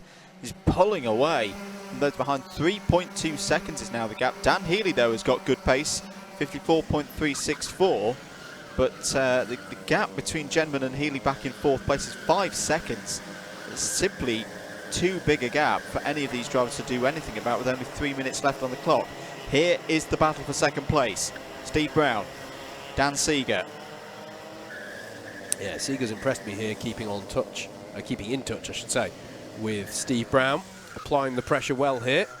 Plenty of time yet for him to pick a moment to make a move. With good pace here from Dan Seeger, one of our Class 2 runners, but really doing well here, driving amongst some of the premier drivers in the lightweight ranks. Just about keeping hold of Dan Healy's rear bumper at the moment, which is serving him well because he's dropping Preston, Lancaster, Sangster, Westwood behind, consolidating those points, changing C3, I think. Howard, is that Samuel Essery past Russell Cooper? Yeah, Sam Essery's worked his way up quite well through the Class 3 ranks there, because I think this was one of his lower starting positions within that Class 3 class. I could be wrong on that one. I think he's had to work his way up the Class 3 order quite a bit there. So Sam Essery with another well-executed heat race so far, with 2 minutes just under that on the clock. Steve Brown now pulling away from Dan Seeger a little bit. But it's 3.5 seconds the gap to be closed to Owen Genman. Such is Genman's pace. Penalty for Michael Preston. ABC takeout. Now, I'm just trying to think who that would have been against. Who have we seen? Not seen anyone particularly falling down the order. Oh, hang on. There we go. Oscar Lancaster's now tumbling down the table. Yeah. So that's who it's going to be with. Yeah, that's another difficult one for Lancaster there.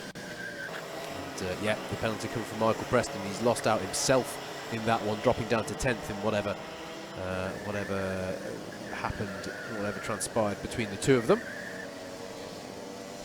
No, it's Owen Genman out by 3.5 seconds. Then it's this group here you can see on your screen. Steve Brown, Dan Seeger, Dan Healy, and Alistair Irvine there with the distinctive pink painted lid.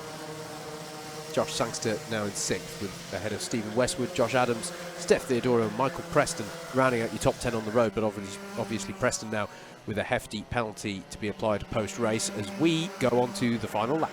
And Dan Healy's on the charge here, 54.164. Saw Dan Seeger had a check over the shoulder, saw the number 2 plate coming. He's going to have to work here to keep Healy behind. Owen Genman, though, has been supreme at the front of this order. Here's the battle between Josh Sangster and Josh Adams. Adams in kart number 9, Sangster kart number 45. This is over 7th place because Stephen Westwood has got through in all of this. Brown continuing to lead from Seeger and Healy. I think Healy will be happy though with the points. This is his from the back heat.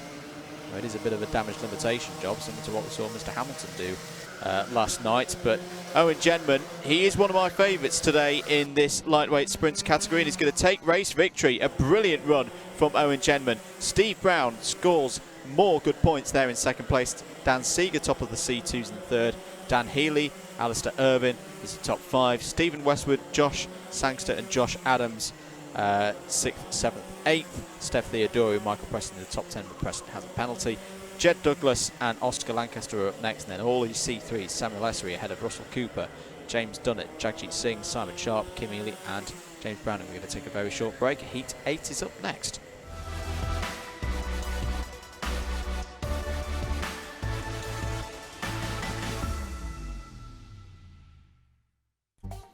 Here we go then for the last of the 2nd rotation. Andrew Ravage and Bryn Albon on the front row, Callum Brule and Aidan Rudge row 2, Steve Hicks and James Wattis row 3, Tony Philbin and Rogerio Mendes row 4, James Martin and Mike Philippou on row 5, Garrett Berry and Dom Cliff row 6. Then we're into our novices now. Grachan Kalvinsky, Tim Clark on row 7, George Lawler and Justin Draper row 8, David Hamer, Tim Crowther, Matthew Cliff wrap out the 19 kart field. Away we go. Andrew Ravage cuts across, takes the lead, and already up the inside there is looking Bryn Albon trying to take the lead. There's a little bit of contact between the two of them. Rogerio Mendes runs out wide out of turn 1, but Ravage has done a good job there, Howard, to hold on to P1. Yeah, that was a very earnest challenge there from Bryn Albon for the lead of this one into turn number 1. Looks to like Aidan Rudge, though, has been able to capitalise and get himself up into 2nd place there. So yeah, good job from Ravage on pole to hold off those attacks. Cone penalty already issued for Dom Cliff in the number 11 kart. And it is leading them into turn 8. It is the 61 of Andrew Ravage pursued by Aidan Rudge. Here is the 60 of Garrett Berry versus Steve Hicks and Callum Brule. And James Martin indeed there going through 8 and 9. Well, there's quite a few drivers with hands up there. I think that was the question of who wants a piece of Bailey Morgan's birthday cake.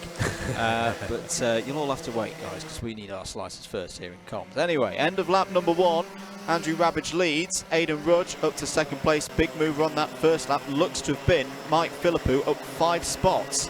And Aidan Rudge has gone for the lead there on Ravage and has got the job done. So change for the lead in the early part of this lap as Bryn Albon is having to defend against Garrett Berry, now over 6th place, and he's able to hold off the attack. What it means, though, is that everyone's checked up behind them. Steve Hicks is now on the scene there in the number 21. He's going to go down the inside of Albon. And actually, Albon was taken by Berry on the run down to that first hairpin as well. So Albon is having to battle tooth and nail for every single inch of this track at the moment. Now with the attentions of James Martin, he's going to try and go back at Steve Hicks into turn 8 as behind them Callum Brule here in the yellow helmet. He's looking for a move on James Martin, who I don't think is too impressed by the attempt there, because I don't think, in his opinion, it was really on for Brule in that particular instance. The 101 as well of Rogerio Mendes is on the back of Brule as well. And then next up would be the 87 of Tony Philbin leading the next pack of karts. As down the inside of Alban now goes James Martin and takes 7th place. Does indeed. Another driver with lots of experience in this sprints category. There's Steve Hicks, the black and orange suit, trying to find a way to catch up to the back of Garrett Berry and get through for 5th place. Berry has got a track limit warning though, so we need to keep an eye on that. James Wattis there in 3rd place. Have we spotted the issue that's happened to our pole sitter, Andrew? Andrew Ravage down at the back now in 17th place, so not quite sure what happened to him there. Didn't catch it on cameras. Just to be clear, folks, this is one of those circuits where we are completely reliant on the cameras for our scenes of what's outside. We don't have visuals on the track, so not quite sure. Keep your eyes peeled for if there are any ABC takeout penalties on timing. Nothing forthcoming so far. James Martin's absolutely flying here. Fastest lap of the heat so far, 54.9. He's down the inside of Steve Hicks into turn 2. He's going to get the move done. Great racing from James Martin there. Berry's down the inside of Cliff here. Ooh, Cliff gives a little bit of a nudge and Berry will run wide as a result of that. Bryn Alban's still in there as well in 8th place, the C2 driver. Feels like the most frenetic race so far, Andrew. And I wonder, is it because we've gone away from there just being a dry line now? There are parts of this circuit where you can really go side by side and still have decent grip. But it feels to me like this is a real, a little bit of a gloves-off race, this one. Like the bus moves being attempted. Into the final corner this group goes is the lead gap. What's happened to Mike Philippou on that last lap as well? So as slipped down to 3rd place as we watch the battle for 4th. So James Wattis is now up to 2nd place. Philippou in 3rd. James Martin is really on it in this one. Into turn 3 and 4 you go. We talk about these corners. There's a cone penalty now for Mike Philippou. So I wonder, has he had a bit of a significant bonk with a cone? That's what slowed him down. Yeah. And now he's got a penalty for his troubles as well. Just to go back to 2, 3 and 4, we talk about it in terms of, you've got to think of it as one continuous corner. In a way, because it's all about the exit out of turn 4, isn't it? And if you don't get the entry into 2 right, you won't get the entry into 3 right, and you won't get the exit out of 4 the way that you want to get that straight line run down to turn 5. There is it. I think it's the last corner, you know. I think it's the last corner that Mike Philippou has had a bit of a rub with those tyres, and it's easy to do. I'll say that. But Berry down the inside of Martin holds on to 5th place. Penalty as well for Tony Philbin, a bump and pass. That'll be +4 at the end of this race. To be clear, there are track limit warnings coming out of coming right, left and centre in this one. As Don Cliff picks up another one, Callum Brule's had one, Bryn Alban, in fact Callum Brule's had 2. They've got to be careful out there, Andrew. If I'm honest, I'm somewhat surprised by the amount of patience being shown by race control thus far. Yeah, but I think it's going to be patience that's tested. And there will be penalties coming soon if certain drivers aren't careful. 2nd and 3rd place fight here between Wattis and Philippou. Philippou is back on the pace. And Hayden Rudge, what a run this is. 54.433 last time around. 3.5 seconds in the lead. A tremendous runners. Down the inside goes Philippou, takes 2nd place away from Wattis. That'll be reversed once the penalty is applied, but at least means that Philippou won't be falling further down the order and behind the likes of Dom Cliff and Garrett Berry. Once this race is over, we're less than a minute to go of it, so there'll be this lap plus 1 more. Would definitely be Hayden Rudge's first heat win of this season if he could take it. Was that James Martin going down the inside of Don Cliff? Yes, it was. As Bryn Alban and Garrett Berry are side by side still. So this has been a good lap for Martin so far, because he's got past Berry already. There's Steve Hicks down the inside of Bryn Alban. Also, on to the last lap then. Hayden Rudge calmly out front by 4 seconds. More requests for birthday cake. Yeah, that was Garrett Berry tagging the tyres on the exit of the chicane, and I think he felt that Callum Brule had rather pushed him towards that. As Philippou is past Wattis again. I think no matter what, I've been impressed by this drive from Wattis, Andrew, but Yeah, there is still this battle for second going on here on this last lap. And I tell you what, James Martin would wish there were a couple more laps of this one, wouldn't he? Really working his way up through the order in these latter stages. Well, what a drive this has been from Aidan Rudge. Got out front early on. This is always a good way to win a race. When the others are fighting behind you, you keep things nice and calm out front to take race victory. Aidan Rudge is going to be, for the first time this season, a race winner in Club 100. Mike Philippou is second on the line but has a penalty. James Wattis will inherit that spot. James Martin fourth, Dom Cliff fifth. Hicks, Alban, Brule, Berry, Mendes is your top 10. Tony Philbin is going to be 11th but has penalties. In fact, no, Justin Draper is going to be 11th on top of the C3s. Philbin, Lawler, Clark, Hamer, Rabbage, Cliff, Kalvinsky. That's going to be your running order for the 18 finishers in that race. We're going to take a short break here on the comms because the third rotation is about to start. Heat 9 is up next.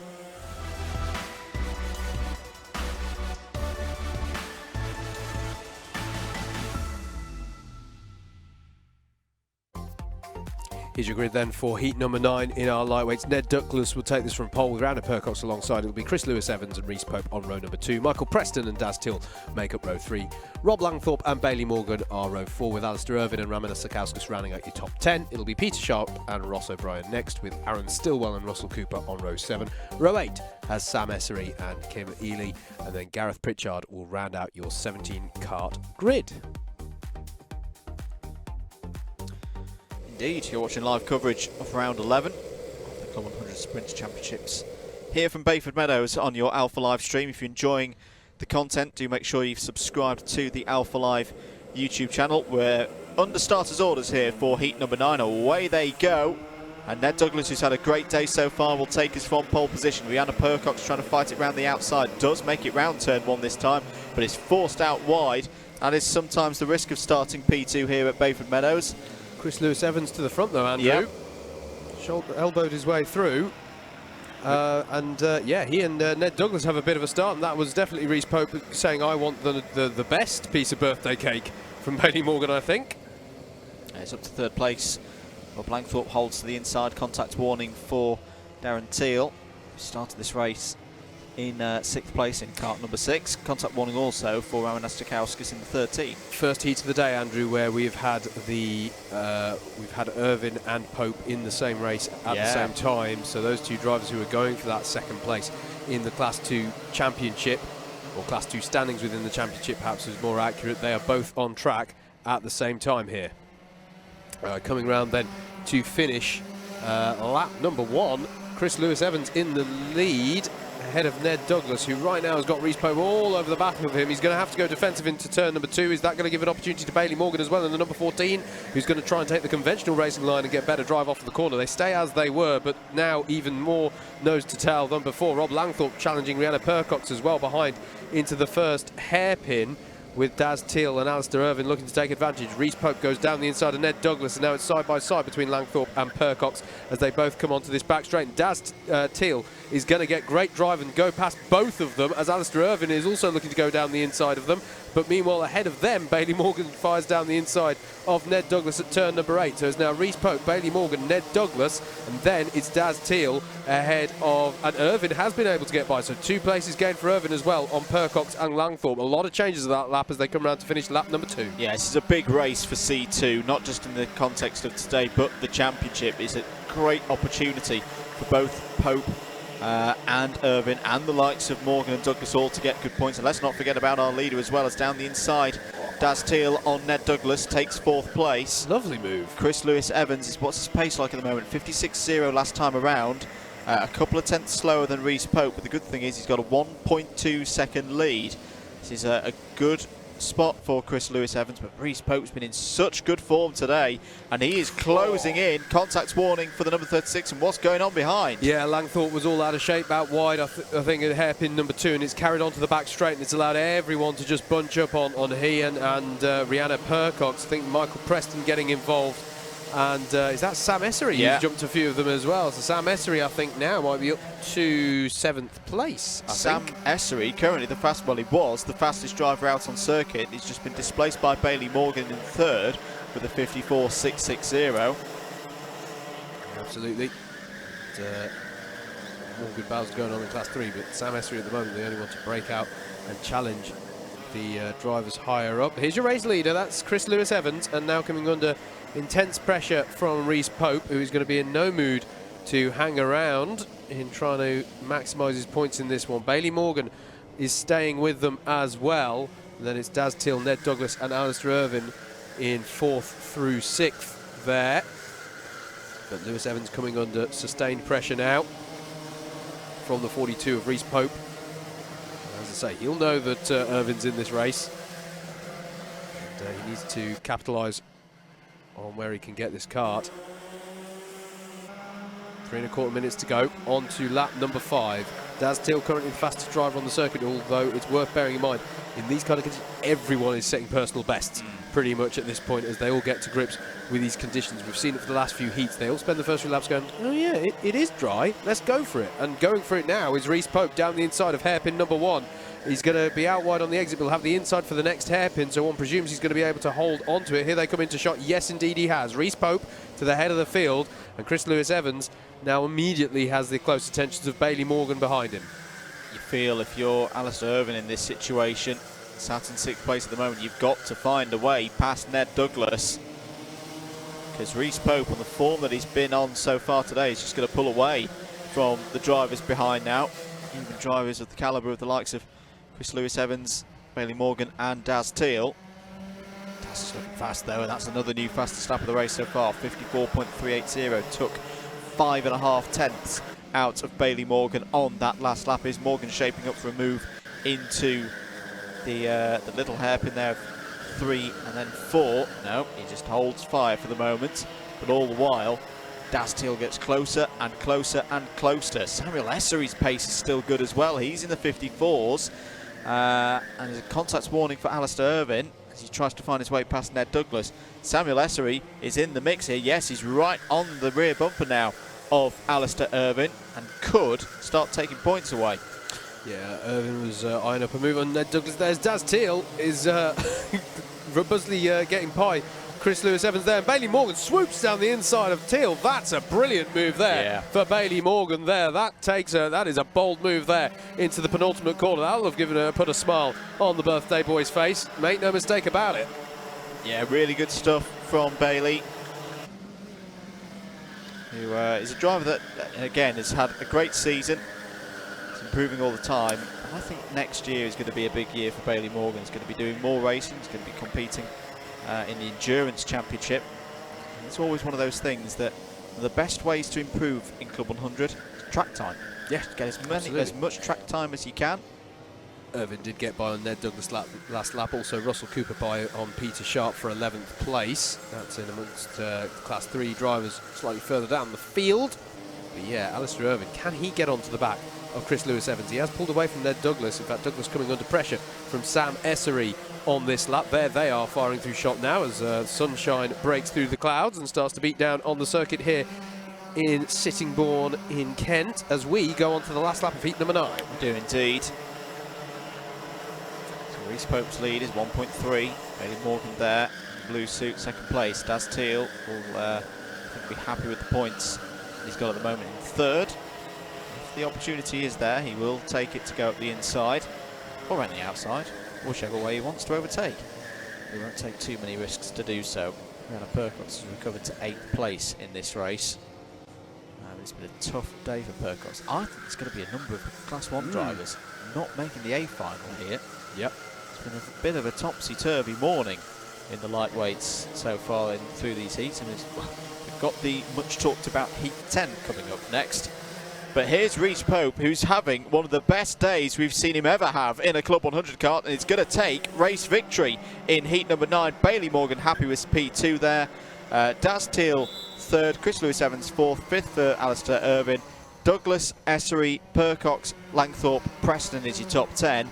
Russell Cooper, Peter Sharp, Roman Stakauskas, Aaron Still and Gareth Pritchard take us down to 15th. Kim Ely and Ross O'Brien complete the field. We're going to take a very short break. Heat 10 is up next.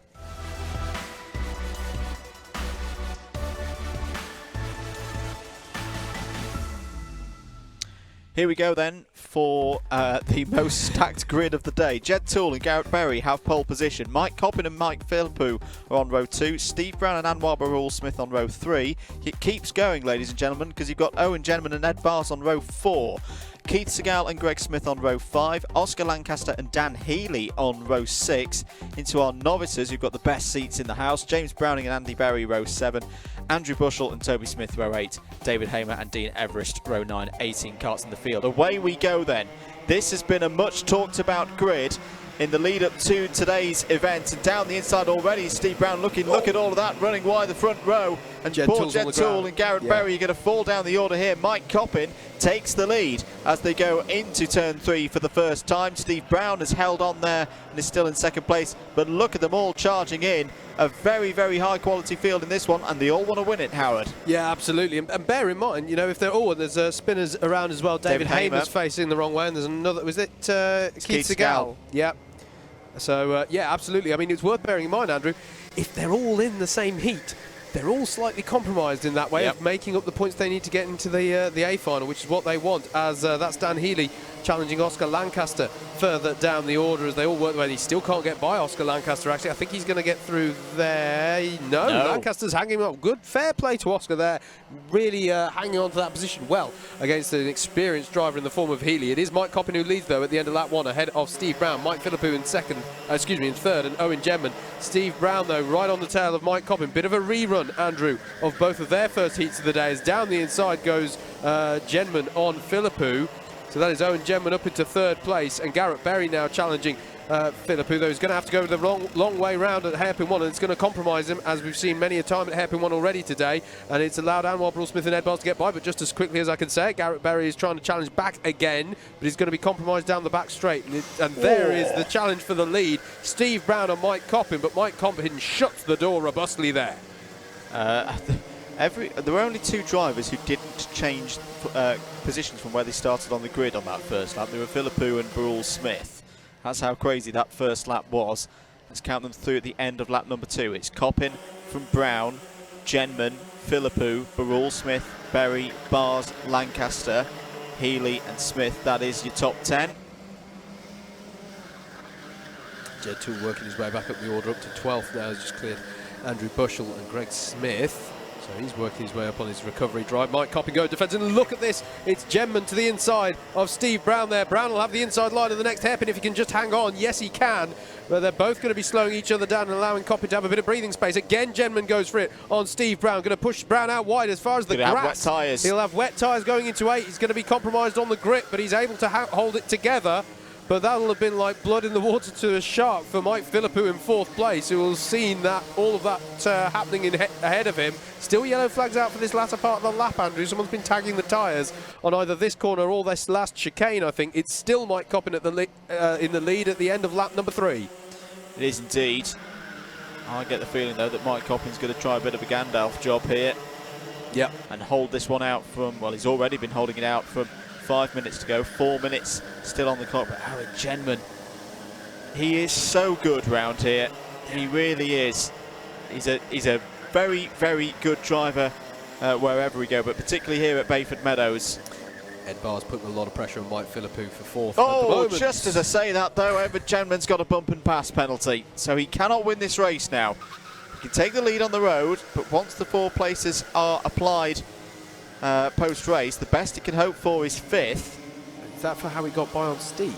To be fair? Steve was pushed out to the grass. Quite possibly, yes.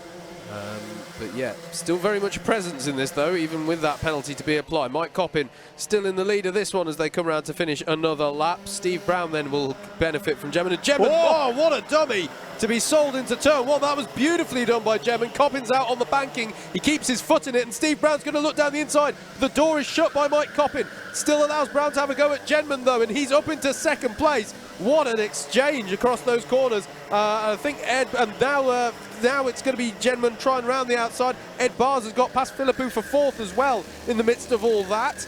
And Dan Healy, Anwar Barul Smith is arriving on the scene in all of this as well. Silverstone 1986, anybody? Yes, my goodness, that was a really good go from Owen Jenman. Didn't quite pull it off. Mike Coppin still leads this race. Steve Brown back up to second place. And again, I know I keep using the E word a lot today, experience, but you know, Steve Brown saw the gap, went for it, knew there was a risk making it 3 wide on the run to turn 2, but held the inside and got that position. Just jerks to the inside a little bit. Makes Owen Genman think twice about trying to throw one down the inside. Ed Bars is there as well. It's been relatively quiet so far in this race. He's already up to P4. It's strange because it is a heat, but this almost feels a bit like an A final at the moment with how many key drivers we've got in it and how ferocious the racing is out there. Steve Brown's having a little look down the inside again, but Mike Coppin, his kart placement so far in this race, Howard, has been supreme. Simply no opportunities for anybody to get through. I want to give a shout out to Garrett Berry, really holding his own here as a Class 2 runner in amongst of all of this. He's just got by an Anwar Brule-Smith on the previous lap, so really doing well at the moment is Garrett Berry in that number 60 kart, keeping Brule-Smith and Healy at bay. That is not too many people who can say that. As they're coming round again, we're going to have, I reckon, 2 more laps of this one. Yep. Mike Coppin's still in the lead. Steve Brown stays to driver's right, and he's going to find the gap somehow on the inside and fires it down the inside there. Again, Coppin is out on the banking. Again, it goes 3 wide towards turn number 2, but this time it remains 3 wide. And Genman goes through on both of them. Ed Barr's coming as well through, trying to get second place. But Steve Brown is going to have the inside line for the next hairpin as Garrett Berry is now challenging Mike Coppin. Yeah. Barry's round. Barry is round. Now, if he was encouraged into that, there may be a takeout penalty coming. Oh, I can see Mr. Underhill getting on the radio. That's Brule-Smith has touched the tyres. My goodness me, what a save that was. I think that might have been a violation of track limits. It's just a hunch. Just a hunch. Owen Genman now in the lead. Steve Brown still somehow in the wheel tracks of the leader. After all of that, he's remained in second place on this one. But coming around to start the last lap, it's going to be a completely new order here. Genman, Brown and Bars, the top 3. Genman has a penalty though, so at the moment, for the second time today, Steve Brown is sitting on the race victory. He doesn't want to do it with the penalties though. He's throwing it down the inside to take the lead. Can he hold on to it? Bars is trying to go around the outside there. That's a dangerous spot to be in, Ed. And still Genman has the lead on the road. Bars is going to cut round the outside. Brown to the inside. This is brilliant racing here at Bayford Meadows. Still, Genman has the lead, but crucially, Brown is in that second spot. Mike Coppin's coming back into it now as well. Feels he hit him there, so he's going to let Ed Bars back through. And after all of that, it's still, the near double back again from Super GT. He clearly doesn't know that Owen Genman has a penalty here and that he's sitting on a race victory, but it's entertaining nonetheless. Who's going to make it round the final couple of corners still in one piece? Owen Genman's going to take it on the road, but has a +4 penalty for so for the second time today. Super GT, Steve Brown is going to take race victory. Ed Bars in P3, Mike Coppin P4, Mike Philippou's your top 5. Dan Healy, Anwar Brule-Smith, Garrett Berry, Oscar Lancaster, Toby Smith, who's your top C3, that is your top 10. Andy Berry, Jed Toole, Andrew Bushell, Dean Everest, Greg Smith, top 15. James Browning, Keith Sakal, and David Hamer's your top 18 to finishers here in this race. What have we just seen? What a crazy finish, as expected in heat number 10. We're going to take a short break. Heat 11's next.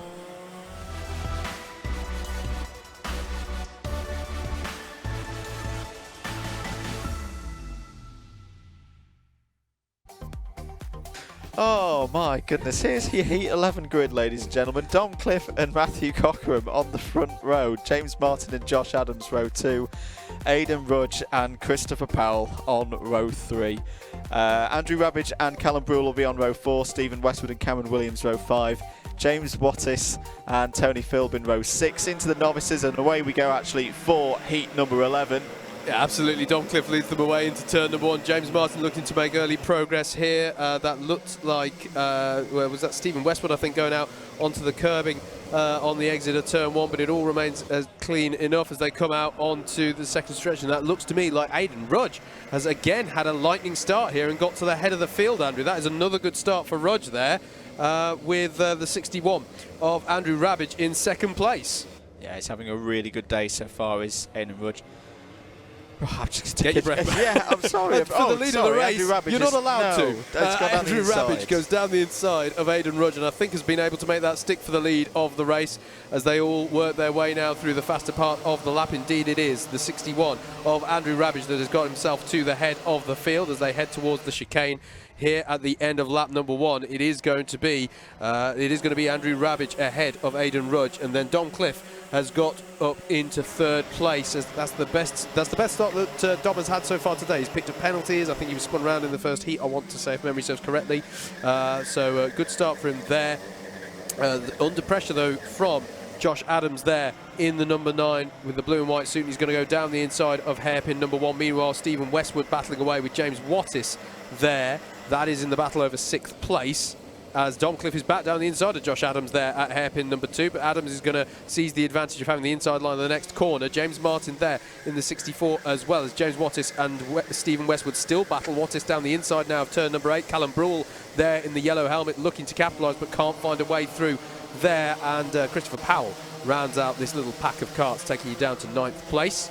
If anyone's eardrums that are hurting now, I do apologise for I tell you what, the end of heat 10 there. That was manic. In all the excitement, I hadn't clocked that JV was stood behind. Oh yes, we had a visitor. I'm very glad neither of us flung her. Clobbered him in the face.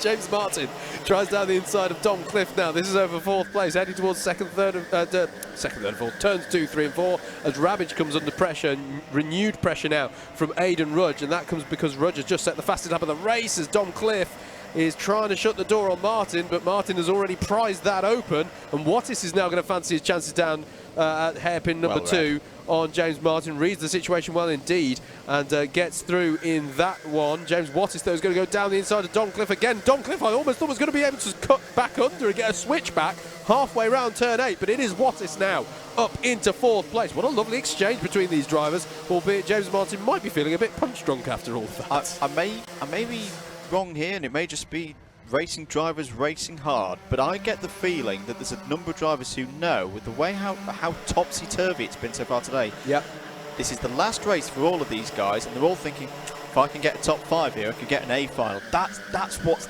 lit it up today, because there's some big opportunities for drivers to finish with the biggest point hauls that they've had all season. Dom Cliff there was having to go all over the curbing at turn 1. Going to have to be careful about that, as Westwood again has to go defence against Callum Brule, and Christopher Powell is looking to get. Oh, and Wattis has been slowed up, and look how far out wide Dom Cliff is going. That's going to allow James Martin to try and go around the outside of all of them, and Dom Cliff is round. Oh dearie me, that was all bad, and skewering off there to driver's left. Was that Jagjit Singh? Yeah, I think it might have been. We'll count it through in a moment. Very unusual. 4 minutes to go. I just wanted to get some water on his tyres. Was there any? I don't know. I mean, he would have been contact to the tyres of Cliff. Yeah, no Cliff one. into the tyres. Cliff into the tyres. Water out the tyres. Onto Singh's tyres, and around he goes. I think that's what happened there. Definitely plausible. It wasn't Jagjit Singh. It was Tony Philbin. Apologies there. So Philbin's race compromised. Callum Brule as well lost out heavily out of it. It was actually to the benefit of Jagjit Singh. Now up into 8th place in the number 66 kart. Here is your race leader, Rabbage and Rudge. Here's a good example of a C3 driver moving up into C2. Rabbage, who started last year. Again, this has been... It's quite interesting this. You've got Rabbage and Rudge both having days better than I've ever seen him have before on a stream Club 100 round. Josh Adams, who we've been talking about a lot this season, this has been a big breakthrough year for Josh Adams. He's stepped up again from 2021. It's good to see 3 younger drivers coming through the ranks here in Club 100, fighting at the front, getting good results. Josh Adams with a good opportunity here, Andrew. He's the highest placed Class 1 runner at the moment. James Martin, some 4.4. James Martin has got there. He's managed to work his way up the order, but it's taken so long that it's allowed these top 3 to break away. And here Josh Adams having the look at Rudge into hairpin 1, but Rudge isn't being intimidated easily here. Holds on to it. Also talking drivers coming through the ranks. 2022, a big year for Club 100. The start of the all-new Club 100 Cadets Championship, which you can go over to the website www.club100.co.uk and find more about. The championship designed for younger drivers, same cadet ages as Motorsport UK, and then the juniors as well. As here goes Josh Adams down the inside of Aidan Rudge, takes 2nd place. Very nice move indeed. Communicates to Aidan Rudge that they need to work together now to catch and overtake Andrew Rabbage. Plenty to look forward to for drivers of all ages next year in Club 100. And check out the website, entries will be opening towards the end of this month, I believe. By my reckoning, if Rabbage can hang on to this, Andrew, it will be his first win in a heat. Would not be the case were Josh Adams to take the win. He has had wins before. What a showing this is, as you say. There are some drivers today, Andrew, who I think are really on for their best results and will be relishing the momentum that they can potentially carry into 2022 on this one. And the element of it being a last round and probably, you know, pressure being a little bit off. You're not necessarily thinking about championship scores as much as Josh Adams is now down the inside of Andrew Rabbage. Got a good run through and out of turn 1.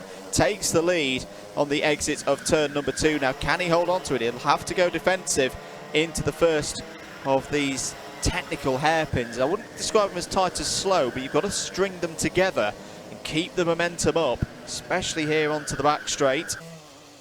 Sight of John Patterson there, busy at work on the camera. This is the last lap for everybody out there in heat number 11. Josh Adams has had a very solid morning once again. We should be seeing him through and in the A final later on. But a very good run nonetheless from kart number 9. Josh Adams is going to take heat number 11 by 3.5 tenths ahead of Andrew Rabbage. Aidan Rudge in 3rd, James Martin and James Wattis wrap out the top 5. Stephen Westwood a good result again in 6th, Matthew Cockram 7th, Christopher Powell 8th, Callum Brule in 9th, Jagjit Singh takes the win in C3 and is in the top 10. Robin Kassam, Sam Morris, Alex Brandon, Simon Sharp, Tony Philbin is your top 15. Dom Cliff had a tough one out there in 16th. Grachan Kalvinsky completes the field in 17th. And all of a sudden, we're on to our last of the heats. Heat number 12 are out next.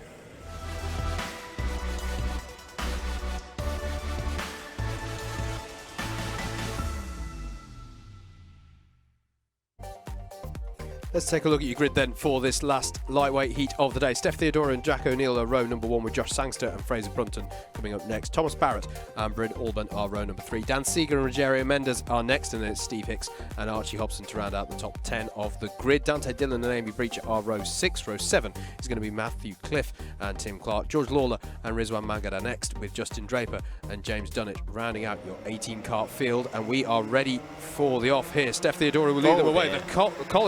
The cone just goes into space there. That is the new cone-based space program being launched here at Bayford Meadows today. Jack O'Neill is looking to try and get a move on Steph Theodora, but can't get the job done, as it's all fairly clean and respectful through turns 2 through 4. Dan Seeger having to go defensive, though. You can see the 93 of Thomas Barrett was trying to make progress there and round towards the back. Is that that might be the 150 of Rizwan Mangat? Just got to double check that one, as Jack O'Neill now looks for the move on Steph Theodora into turn number 8, and he's going to get the job done. O'Neill is going to get through up into the lead. And Andrew, you were talking earlier about how we'd had a conversation with O'Neill and perhaps not mentioned that he was in the Heat 10 manic grid that we could see from it. That means he's got the opportunity now, just capitalise and take a relatively easy set of points. He needs it though, because the first 2 heats that he's been competed in this morning, he's not had good results. Yellow flag is out, perhaps. Yep, Fraser Brunton just has to back off there. He did have a run on Steph Theodora. It is for tyre replacement off the start there. Rizwan Mangat was your spinner at hairpin 2. We've got a message on comms box, Cam. Apologies, we've not got the YouTube comments today, but do keep your comments coming in on the Alpha live stream. Make sure you subscribe as well, as Fraser Brunton goes down the inside of Steph Theodora. Nice move there from Fraser. He'll get it done on the exit, takes 2nd place. Michael Preston can confirm his incident at race 7 was definitely a 4X. That's an iRacing term, meaning he may have made a little bit of contact there. Yes. But yes, 5.5 minutes to go. Jack O'Neill out front by 1.7 seconds, rounded up to the nearest 10th, ahead of Fraser Brunton. Steph Theodora there in 3rd. He's being challenged by Josh Sangster, who's had a good day so far. Amy Breacher past Bryn Alban for the 12th place. Dante Dillon past Thomas Barrett as well. So moves going on throughout the field as Seeger goes to the inside of Sangster there. in the battle over 4th place, but it's still going to be with Sangster for the next apex because he'll have the inside line. So it's all going to be about whether Dan Seeger can optimise his run onto this back straight, and I don't think he's close enough to be making a move there. The next pack of carts behind them being led by Dante Dillon now, which Steve Hicks is trying to get to the front of Andrew, but he's not moving as forward as quickly as I perhaps would have expected at this stage. It's been a very quiet day for Hicksy so far. Not really seen him up in the top 5. That wasn't the best run onto the start-finish straight, I don't think, for Sangster there. Seeger's going to be looking for turn 1, and he is indeed down the inside. Nicely judged by Seeger, so long as he can keep it within track limits, he can. But Sangster's going to get the switch back on him and try down the inside of 2 again. Indeed he is, so it stays as they were. Nice little exchange between these two, between the 45 and the 28. TLW for Tim Clark.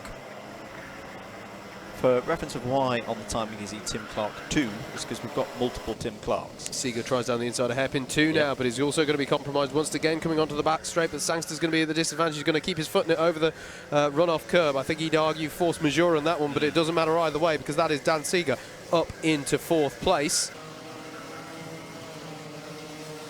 Yeah, good stuff there from Dan Seeger. Amy Breacher ahead of George Lawler now, up to 11th place, so heads up the Class 3 running orders. Steve Hicks has also got past Thomas Barrett, so he's nearly at the front of that pack of carts. In fact, he and Dante Dillon are working up onto the back. Here they are. Steve Hicks chasing Dante Dillon for 6th place, but one gets the impression, Andrew, that they're actually working together for now to try and get onto the back of some greater treasures up the road. Absolutely. I mean, there's a good amount of time in this heat remaining. Can do that, you can work up, and it is one of the things with Bayford Meadows. You can race round here, but you do lose a lot of time when you battle with another driver. So, you know, a 2-second gap can disappear very, very quickly if you are, you know, a chasing driver or a chasing duo. In the case of Dillon and Hicks, they just need to keep going with this. It'll serve them well. Jack O'Neill, though, 54.157. That is astonishing pace from the reigning champion. You know what? It's even more astonishing now. 53.996. That may well be one of the quickest laps we've seen so far this weekend. Ridiculous pace out front. 2.4 seconds the gap, though. Fraser Brunton with a strong showing here, mate. Let's not take away from his pace either. He is keeping in touch with O'Neill more than many would, but one does get the feeling that O'Neill is now controlling this one towards the end, as Joshua Sangster now very much under pressure from Dante Dillon and Steve Hicks. This is the battle for 5th down through 7th. As I thought that was a look from Dillon there into the hairpin. Hicks is going to be strong onto this back straight, I think, because of the line that he took through the 2 pre-sequent corners, but he hasn't got a move opening up for him there into turn number 8. Hold station for now. It's a hard track to overtake on this one.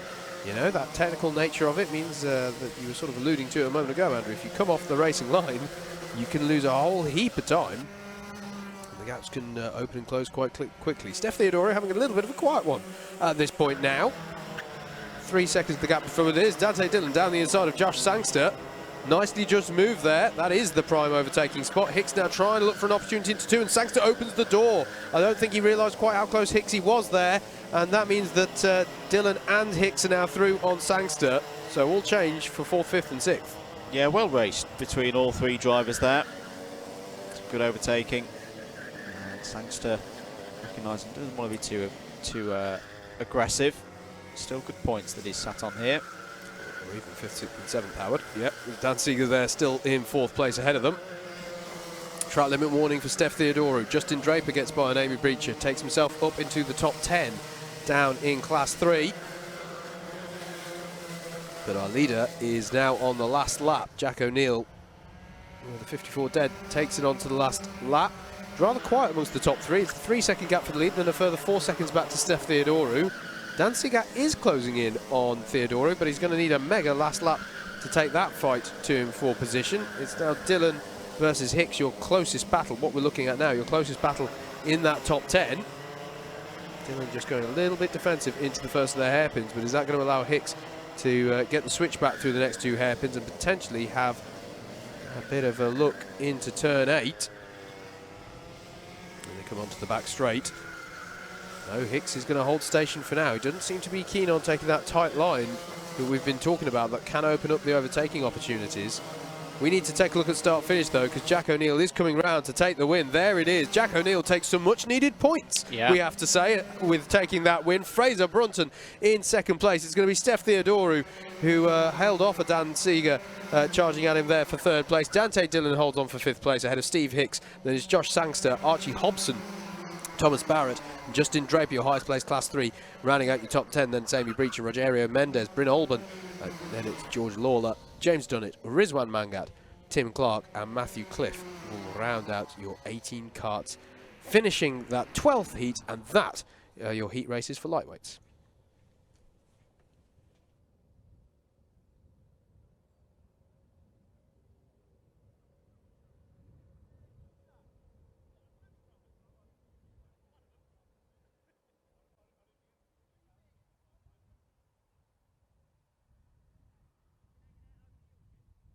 Just going to be a couple of minutes here then at Bayford Meadows whilst we work out all of the grids for our finals coming up next here on your Alpha live stream with commentary from Double Dash Motorsport Media. Just going to take a break here on the stream whilst all those grids are worked out here at Bayford Meadows.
Welcome to Alpha Live, the live streaming service where you can be part of the action from home.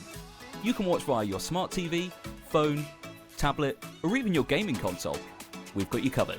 Just head to the YouTube app on any of your devices and search for Alpha Live. Here you can watch all of the events as they unfold, or you could choose from our vast library for those lazy days in, all in beautiful HD. Be sure to hit that subscribe button and click on that notification bell so you don't miss out on any future videos.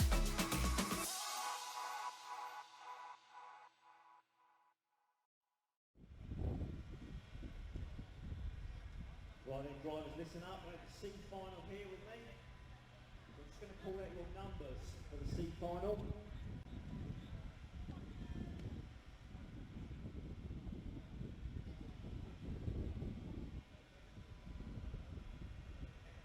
So we have numbers 58, 110, 66, 26, 98, 24, 52, 62, 32, 48, 76.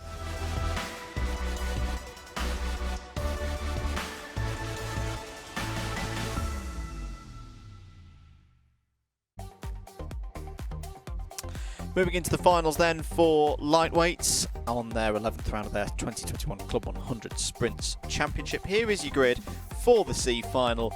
Job in this one is to finish in the top 4 to move on to the B. Keith Segal has pole position for this C final. Robin Cassam joins him on the front row. Jagjit Singh and Russell Cooper on the second row of the grid. Those 4 drivers will be looking to hold on to those positions and proceed forward into the next part of the afternoon. Greg Smith and James Dunnett on the outside looking in at the moment. They're on the 3rd row of the grid. Ramanas Sakauskas and Andrew Bushell are on the 4th row Aaron Stillwell and Sam Morris could have a good run from the 5th row of the grid.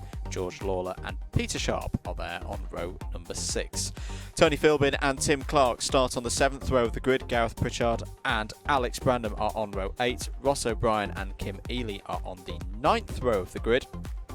And then we find Rizwan Mangat and David Hamer on row 10. Matthew Cliff and Simon Sharp on row 11. James Browning and Gachan Kalvinsky are on the 12th row of the grid. And then last but not least, Karen Williams and Tim Crowter complete the 23 kart field. The thing I want to know about this one, very often when we're looking at the C-final grid, mate, it's is there a Class 3 podium position or even a win for the round up for grabs? Nope. We've got a lot of Class 3 drivers having a stellar day here today and are already up into the B final. I don't think we've got any who've got into the A outright, but we have got several in the B final. So if you want to stand on that rostrum within Class 3 for this final round of the 2021 Club 100 sprint season, you're going to need to get through, and in order to do that you need to finish amongst the top 4 in this race. There are a few in this one though. I can just see Greg Smith there, Andrew. I'd have thought he'd be trying to get up into the B final in this one. He had the incident at the chicane, didn't he, where he was turned around in his heats, and I think that was quite a costly moment for him in his bid. So he'll be looking to get, well, I mean, everybody's looking to get up into those top 4. That's the key thing, and that's the interesting thing about the C final, why we like it so much. A, it gives us an opportunity to look at maybe some of our drivers who we haven't been able to feature quite so much on the stream thus far this round, and B, you want to be in that top 4. It changes the tactics of it.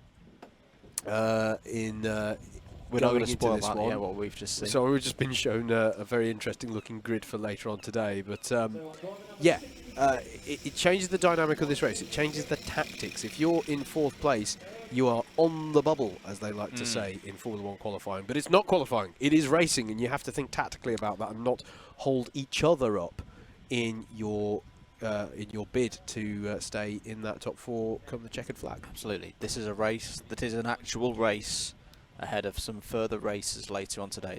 This is not qualifying. Oh, what a mess they've got themselves into.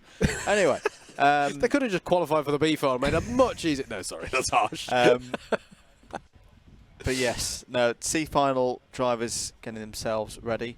I saw some good keepy-uppies in the background. One of the Club 100 staff members with the fuel cap, which is, I would just like to publicly announce, because there were a couple of people who were asking about it earlier. Yes, I got quite angry at an inanimate object yesterday in the endurance race. I'd like to formally apologise to all Club 100 fuel caps. Yeah, for anyone who witnessed Andrew in our last pit stop yesterday, I think it's fair to say my colleague was projecting his frustrations slightly on inanimate objects. That's frustrations that have been coming from about round 6. I think if you'd have attempted keep you up as you'd have managed one as you...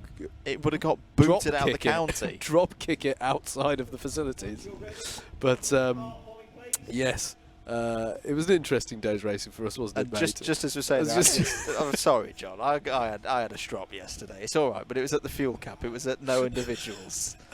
It had not gone well. If anyone captured that... Yeah. If anyone captures that on film, I want a still of Andrew just... Well, we did. It's true. We will have caught it on our GoPro. Oh, that's true. Yeah. You did it in front of the car. That's brilliant. There you are. Stay tuned for Double Dash Motorsport Media for an interesting psychological insight into Andrew's mindset. Endurance 2021. There's Keith Segal. Yep, starts on pole. AKA Cup of Tea.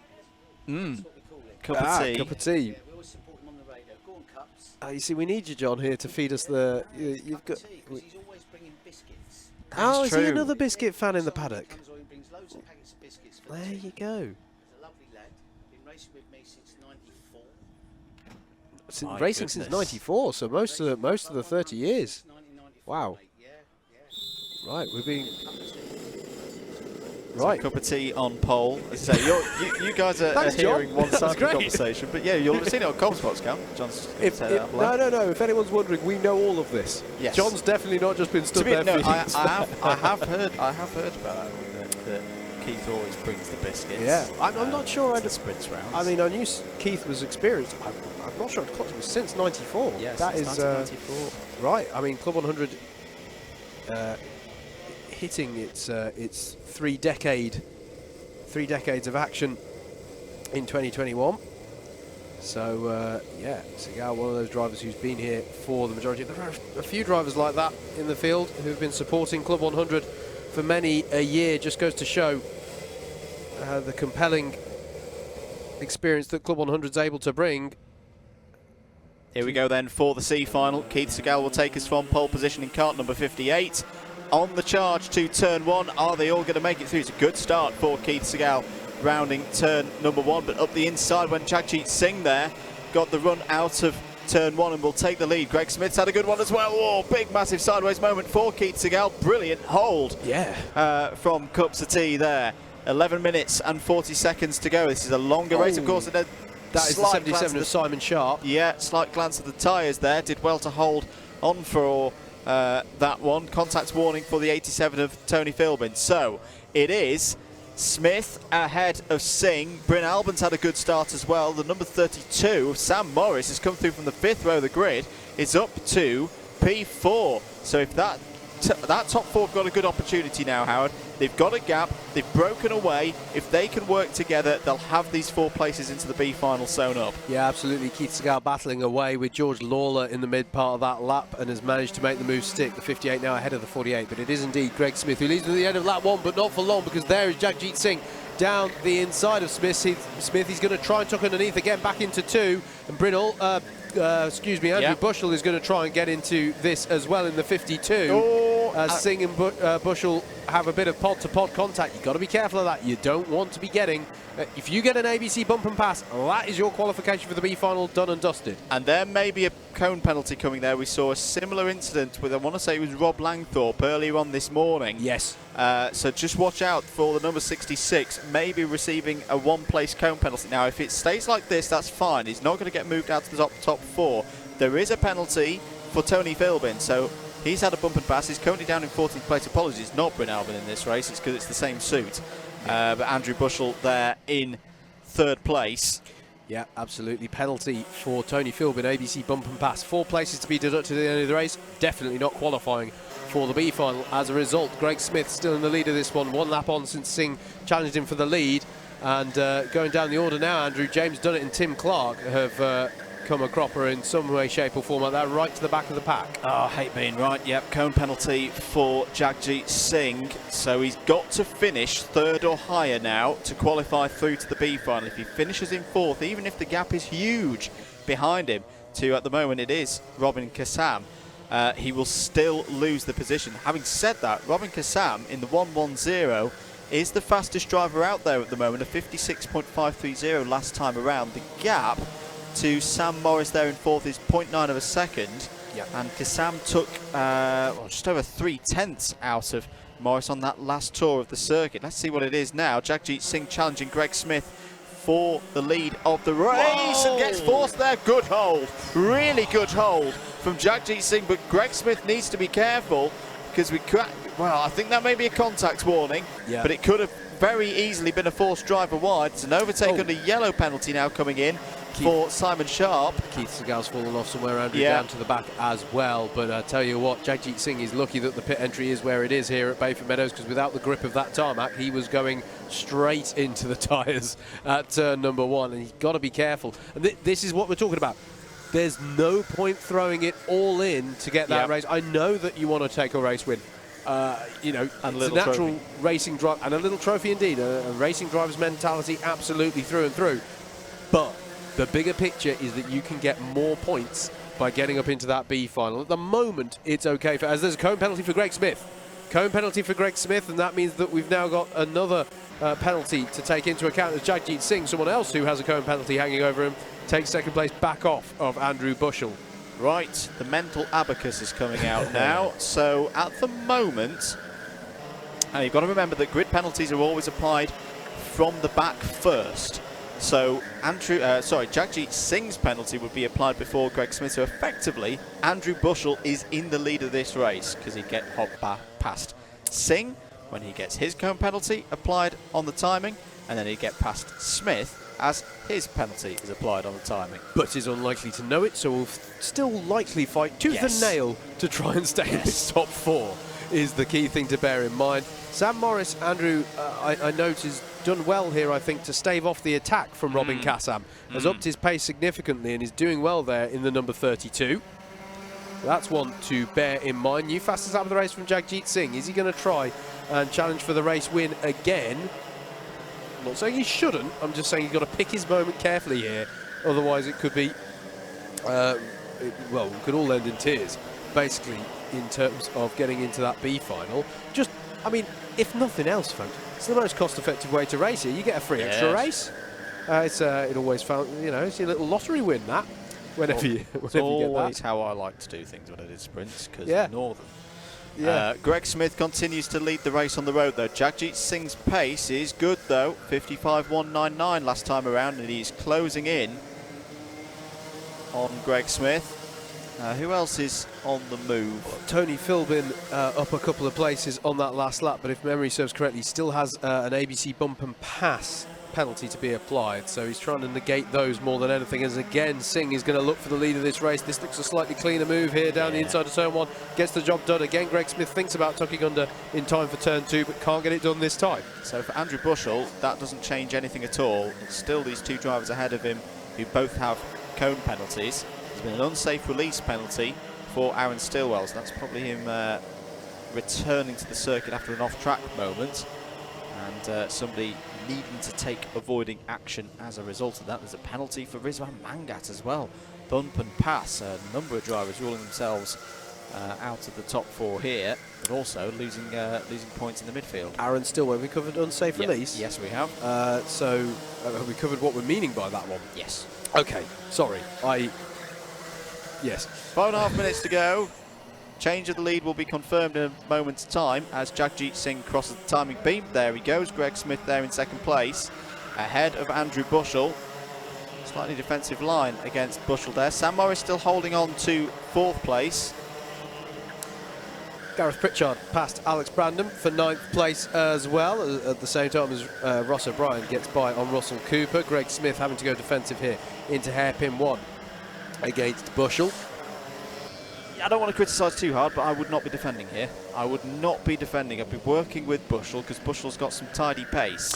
Yes, And albeit you've got the 1 cone penalty hanging over you. And you don't want to encourage Sam Morris and Robin Kassam back into the battle, because it really is a thing around here at Bayford Meadows. If you start fighting with other drivers, you lose stacks of time around this circuit, with it being by far the most technical circuit that we go to on the season. I mean, let's just have a look at it. Singh does a 55.1. These two guys are in the 55.8s now. Morris and Kassam 55.7, 55.6. Yep. So I know Greg won't be able to hear me right now, but watching this back, try and keep working with a driver in this situation, because it can encourage those behind it. What's happened to Singh? Singh has got an issue with his car and has just lost all sorts of time there, and is down to 3rd. Is he back up to speed now? It looks like he's okay, but something there, Andrew. There was some issue there. His car bogged down or something in the lower race. He seems unhappy, but he's able to keep up with Bushell now down the back straight. That was a dramatic moment there, and now Singh. Well, I mean, as you say, there's a gap back to Sam Morris, so he should be all right. But he has got a 1-place deduction to be applied. He'll be paranoid now. I would have thought about that happening to him again. I don't know whether it's a kart issue or whether he just ran wide and clipped some tyres and was questioning the position of the tyres. Maybe. He was very, very slow off of turn 4. He seems back up to speed now. 3.5 minutes to go. Contact warning for Ross O'Brien. Right, so let's look. Sam Morris is getting on the pace now. 55.4. They can just see him there in the back of shot. 1.6 seconds is the gap. The trouble is, he's pulling Robin Kassam with him. As down the inside there goes Jagjit Singh. He's going to let it back through, and look at this. You're losing time. You're losing time. Massive time by doing this. Just pick your moment. Pick your moment. If the move is on, if the move isn't on, hold station. Hold station, because it's going to pay dividends when you get your extra opportunity to score bigger points, let's not forget, in the B final. That's what it's all about here. unless you're really, I mean, as I say, don't get me wrong, there is a little trophy that you get for winning this, and it'll look very nice on your mantelpiece, but eyes on the prize, and the prize here is points. So the driver that will be licking their lips at the moment isn't necessarily Sam Morris on your screen at the moment in P4, it's the driver behind him, Robin Kasami. At the moment, he's got nothing to lose. He's sat in 5th place. It's the worst place to be in a C final because he's the first of the ones not going through onto the B final. He will just keep hoping in his mind, come on, fight guys, let me get back into this, because 2 minutes and 10 seconds to go on the clock, that's still a good amount of time to make some moves, even if it's on the last lap or two. Yep. Peter Sharp and George Lawler starting to close up as well behind. So this could, I mean, I don't want to overhype it, but if they do start really battling in the last few laps, we've already seen a fair few, I think we've already seen, Andrew, a fair old reluctance to work together here. If this really starts to be a gloves-off battle, it really could bring a lot of these drivers into it. And I think you can sort of detect from Greg Smith a will to sort of want to get on up the road ahead of all of this, because I feel this is about to all kick off. Andrew Bushell is your net leader of the race, don't forget, though he may not himself yet be aware of that, because Greg Smith has a one-place deduction to be applied at the end of the race for a cone penalty. So too does Jagjit Singh there in 3rd place in the number 66. Andrew Bushell in 2nd and Sam Morris in 4th are thus far penalty-free. We've got 1¼ minutes left on the clock with this C final. Russell Cooper's just got past Rizwan Mangat. That's in a battle over 14th place. James Dunnett as well getting by Matt Cliff on that last lap as well for 21st. Some drivers on a bit of a recovery here, trying to get as many points as they can out of this one. For all but 4 of these drivers, this will be the last time they race in this Club 100 2021 sprint season, as we go on to the last lap. Well, the top 3 have got themselves organised now as Jagjit Singh goes down the inside of Andrew Bushell. That's okay. Bushell correctly just gave a bit of room there to Singh, let him get through. It's not going to affect things in terms of grid position for himself. There is a very close battle going on though for 4th place. Sam Morris is now under pressure from Robin Kassam. That is the last spot in the B final that you're looking at on your screen, folks. Can Sam Morris hold on to it? He's keeping it nice and cool through the middle sector. Greg Smith looking to win another C final. He's got a good gap over Jagjit Singh behind, but of course has still got that cone penalty hanging over him, so he's going to lose that C final win to Andrew Bushell.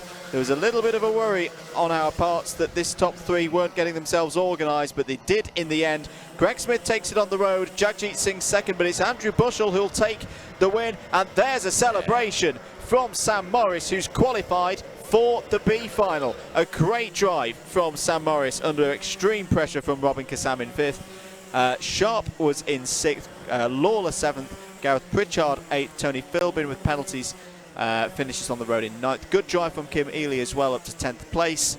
Alex Brandon, Aaron Stillwell, Ross O'Brien, Russell Cooper and James Browning was your top 15. Rizwan Mangat in 16th, David Hamer in 17th, Tim Clark in 18th, Simon Sharp in 19th. A real shame for Stakit Segal, who deserved a lot more than 20th place in the C final today. James Dunnett, Matthew Cliff and Gratchan Kalfinski. That was your runners in the lightweight sprint C final for Bayford Meadows round 11. Yes, indeed. The top 4 will be confirmed and will repechage onto the back of the grid for the B final, which is coming up next for you here at Bayford Meadows.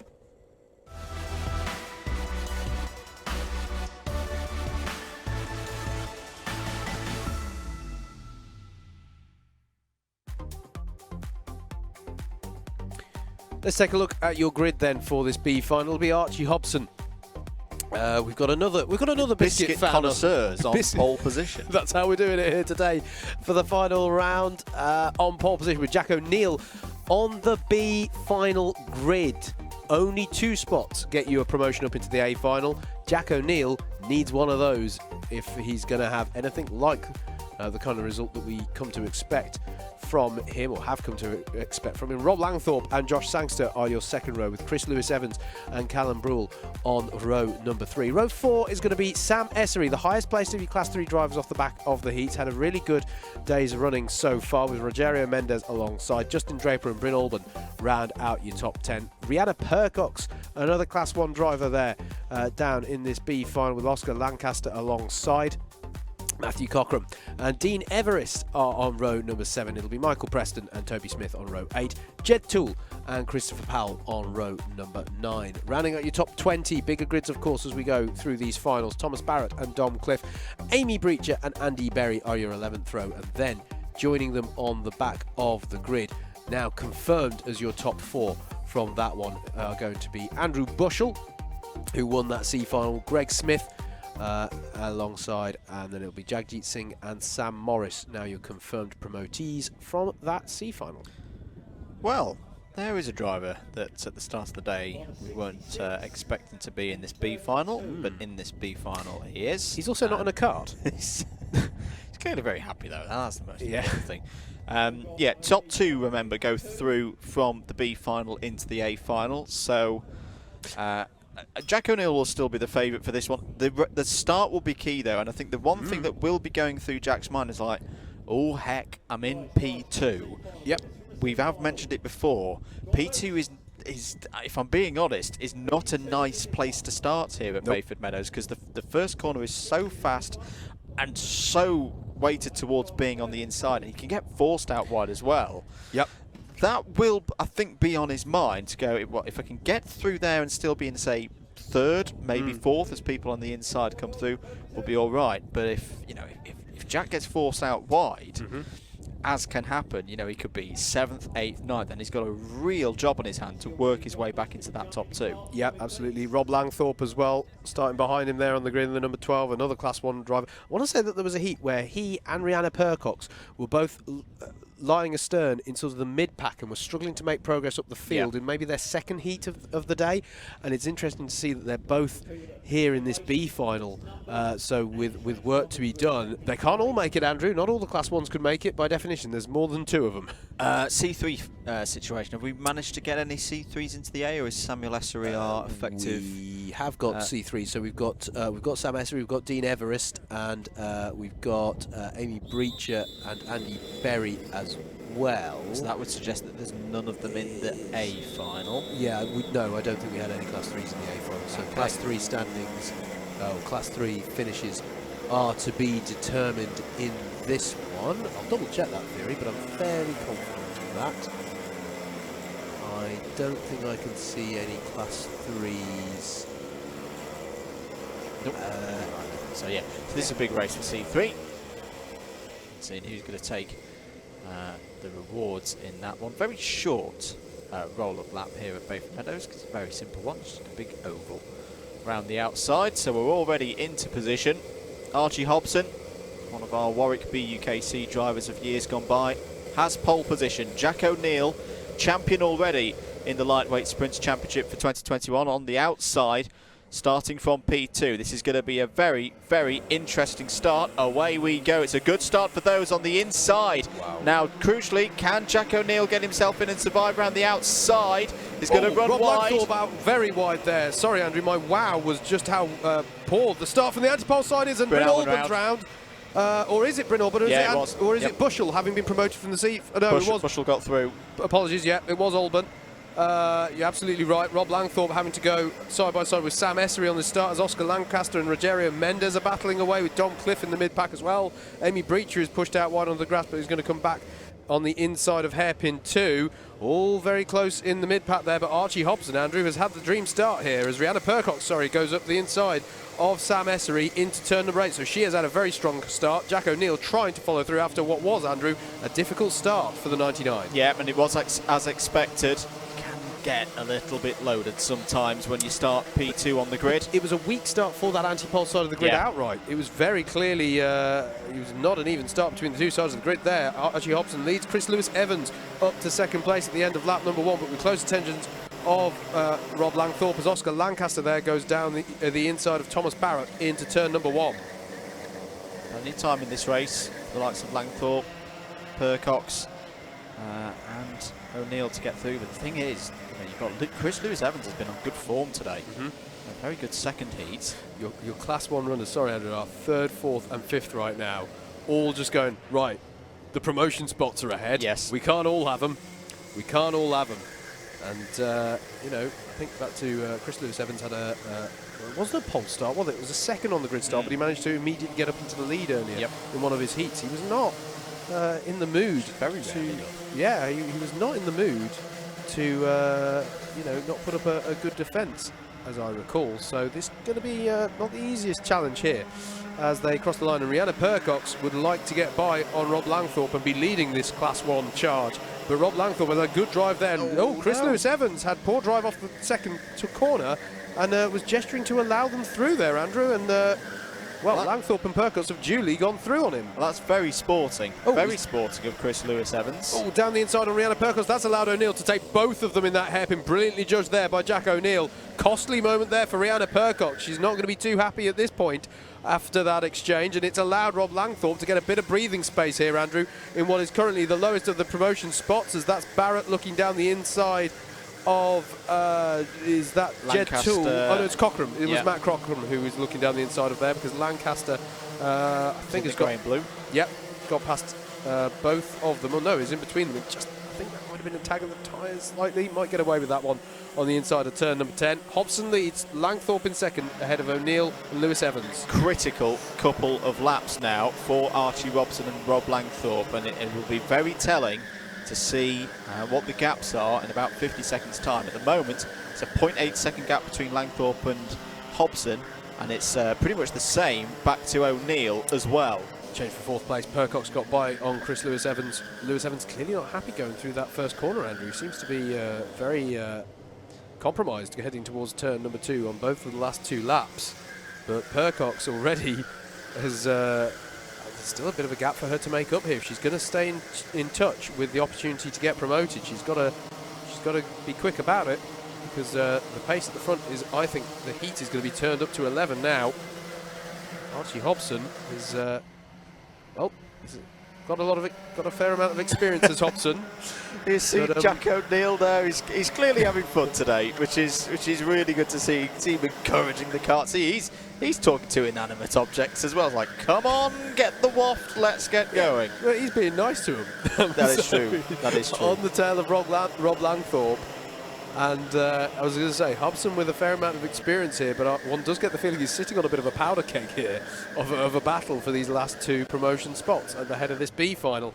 Dom Cliff gets by Matthew Cockram for 9th place further down. It's been something awkward has happened there for Amy Breacher. She's down to the back of the field, unfortunately. Can't see any penalties for taking the driver out yet, so not sure what happened there. Rogerio Mendez by on Andy Berry as well for 15th place. Good battles going on throughout the field in this B final, Andrew, but our eyes for the most part are at the front amongst these drivers going for the promotion. Is that Langthorpe letting O'Neill through? Now, is that tactical? I think that was tactical. To effectively launch a missile ahead at the lead of the race, but that is one heck of a gamble to take. I suppose you just I don't want to lose time. I don't want to lose time trying to defend. You go ahead. Jack, maybe you can prise open the door for me to get a second place that I can hold on to. I think you're absolutely spot on there, Howard, and I probably would have done the same if I was Rob Langthorpe in that situation. It is very circumstantial. The driver that you've got ahead, you know, they can pull you in. You can learn something off a driver like Jack O'Neill, and even if it's for a couple of laps, you're just able to hold on to that rear bumper and even a little bit of slipstream around here. Pull yourself back to Archie Hobson and try and get past Hobson in the latter stages of this race. Look, Jack O'Neill is on to Archie Hobson already. Now, won't risk a big one here, and there is a yellow flag out as well. Yep. Because for Jack O'Neill, doesn't matter whether he wins this race or finishes second, he'll be through to the A final. There is a penalty for Toby Smith for taking another driver out. Now this is where it is a risk for Langthorpe, because if Jack O'Neill's quite happy to just sit there behind Archie Hobson for a lap or 2, it's going to help Archie. He's going to be receiving a little bit of a bump draft from behind. Push that gap out. This is a very intriguing B final in how this is all going to play out. And Rihanna Percox is still there as well, in 4th place. Yep, catching up to the back of Rob Langthorpe. Took half a second out of him last lap, in fact. So this is an important point indeed, Andrew. What is it that there's a driver going Andy slow Berry. there, Andy Berry.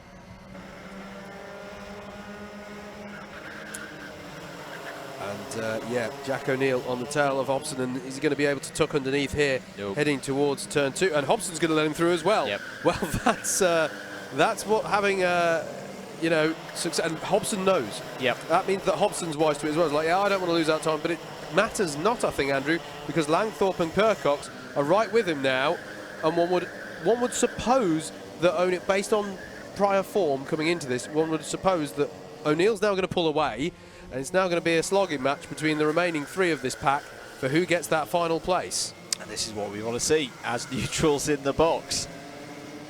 A proper scrap to get into that A final, which could be an unpredictable race in itself. Rihanna's wide there. That may be a TLW for Rihanna. We've been corrected here in the box. I was getting a bit too excited about 3 decades of club. Oh, down the inside there goes Percox on Langthorpe. That's crucial. That is a Did get a crucial track move. limit warning though. Yeah. But that is a big move there, as you say, Andrew. So, yeah, sorry, I'm getting a bit excited about Club 100 hitting 30 years on. It started in 93. I think I said 91 earlier. Sorry. Nevertheless, plenty of years that Club 100 has been going. And yeah, it just underlines, I think, how you know, there's been a lot of conversations this weekend, mate, where we were getting excited about the additions being made, the young drivers champ, the cadets, a lot of excitement that as we approach 30 years, Club 100 is adding these things to its portfolio to give a full-on ladder, and that is Rihanna Percox pushing hard there to get onto the tail of Archie Hobson. If that was right on the limits of track limits, if not flirting with going over it. I think that was one of those where you're looking for the ball being grounded on the line. Paying off so far though. She's right on the tail though. And this is the moment for Hobson.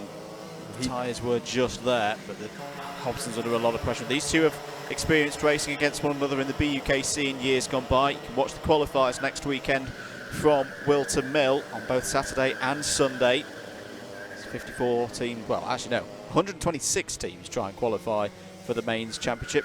54 of them will make it, the rest will not. 3 minutes to go. Can Archie Hobson hold on? And actually I shouldn't count Rob Langthorpe out of this, because he's got BUKC experience as well, of course, for Newcastle. Yep. Jack O'Neill has checked out though. You can see that over his shoulder. Calmly run this one home now. Yes, in the mid 54s, we know Jack O'Neill can go a lot quicker than that. It has been a tough day. I just want to mention that Christopher Powell is the other Class 1 runner who's not at the forefront here. He's having a bit of a tough one, I think it's fair to say. Battling at the moment with Andrew Bushell, winner of the C final. As Hobson's going very defensive, but Percox is getting impatient. He's going to try around the outside. That's a risky move because it's going to open the door for Langthorpe potentially. It stays as they were, but both Percox and Langthorpe trying to get a switchback move in many respects onto the back straight. I was worried there that Archie had gone too defensive and was going to compromise his exit, but actually dealt with it very, very well. Good battles going on further down, has to be said. Let's see, Callum Brule's a driver who's had a difficult one as well, I think, battling away with Bryn Alban now. So Sam Essery, we should say, is the next driver down the road from this, in 5th place. And then Oscar Lancaster in 6th, 7th for Chris Lewis-Evans. Don Cliff has just got by on Thomas Barrett. As once again, Hobson's going to go defensive, but that's going to open the door surely for Percox this time. He's going to have to hang it on the inside of 4. Rob Langthorpe still can't find a way to capitalise on all of this battling ahead of him. I really thought that was going to be it for Hobson then, mate, but he's able to hang on. He is defending this one valiantly. Rihanna made a good decision there. That is a correct contact warning, but if she'd pushed through and taken the move, it would have been an ABC. So just holding off there, covering Rob Langthorpe's charge to go down the inside of 3rd was a wise piece of driving in that situation. The trouble is, though, time is running out. 1 minute to go. There'll be one more lap. There'll be one more lap, I think, for Jack O'Neill. To say, I mean, it would take quite the hold-up at this point. But Sam Essery is taking half a second a lap for the last couple of laps out of these 3. Hold that thought. I think Jack O'Neill might have crossed the line with 5-point-something seconds on the clock. Now, if he has, this is going to go longer. This is going to be a 14 lap race and not a 13-lap race. This is going to be very, very crucial for this battle. For Archie Hobson. Does he need to defend for 1 lap or 2 laps? We don't know at this point. He's had a good last few corners. He's just got far ahead enough that he can... Rihanna was too far back there to try to turn 8, and by and large you're secure now up until the chicane. It takes quite the move to get by into the chicane, although Percox is strong through this part of the lap, isn't it? She's going to be all over the back of Archie Hobson going into turn number 1. The last lap it is indeed, mate. You were bang on with your assumption there with Jack getting by. So O'Neill on the last lap here. But it is all about this battle for who can get into the A final, the last promotion spot. Hobson's going to go defensive. He's going to hang it to the inside of 3. Good. That's much better than we saw a couple of laps ago. But it's still going to be pressure coming into the hairpin. He's defending as if his life depends on him. There's the move from Langthorpe down the inside of Percox.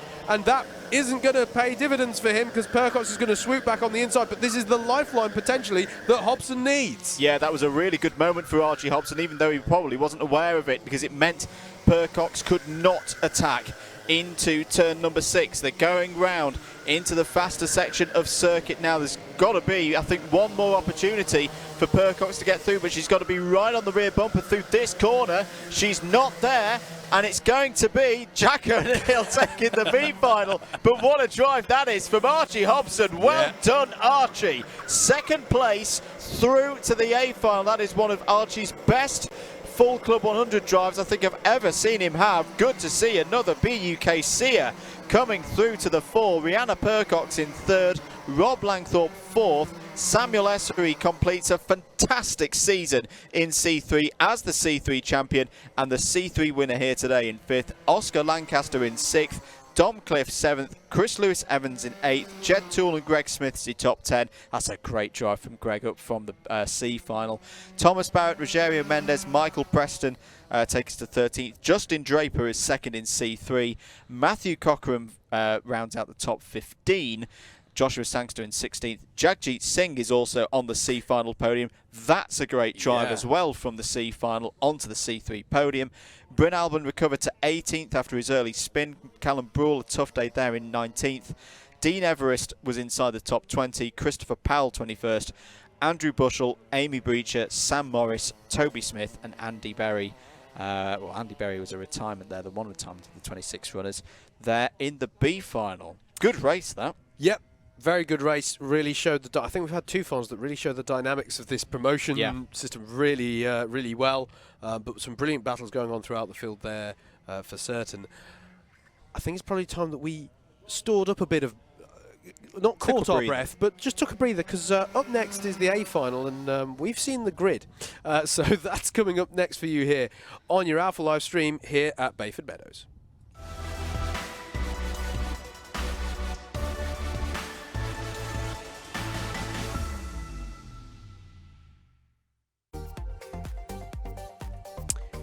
Right then, let's take a look at your grid. Super GT, Steve Brown is on pole for your A final here. Reese Pope, who, I'll remind you all, is one of the drivers contesting for 2nd in the Class 2 standings within the championship today. He's not going to be in the mood to mess about in 2nd place, but just underlines quite how good a series of heats he had as a Class 2 runner to be there overall 2nd on the grid. Daz Teal and Fraser Brunton are on row number 2. Dan Healy and Owen Genman are row number 3.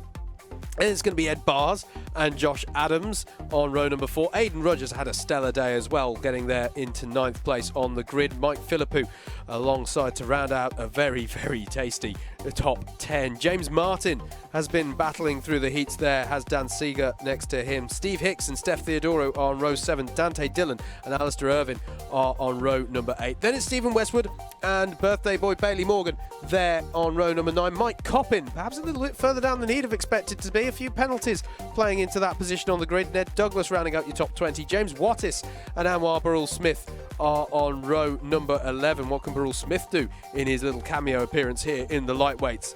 Garrett Berry and Andrew Rabbage are on row number 12. And then joining those carts as well are your 2 promotees from the lightweight B final, now confirmed as B final winner. Jack O'Neill did manage to get himself onto this A final grid, and such good defence to get him up into this race of 26 carts. Archie Hobson, the number 33. I'm going to give you a task, mate, whilst the practice laps are going on. When was the last time a pole sitter won an A final? Ooh, okay, I'll have a look for you. You may have to look at some heavyweight tables. I may have to look at some heavyweight tables. But yes, I'm being given homework here on a weekend. Yeah. Oh, sir. Get on with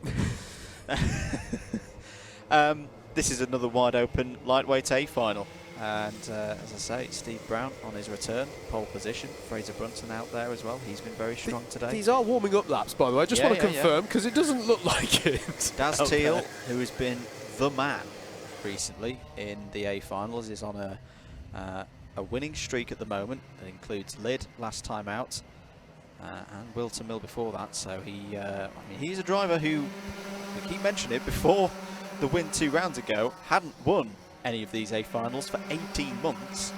Can he make it 3 in a row?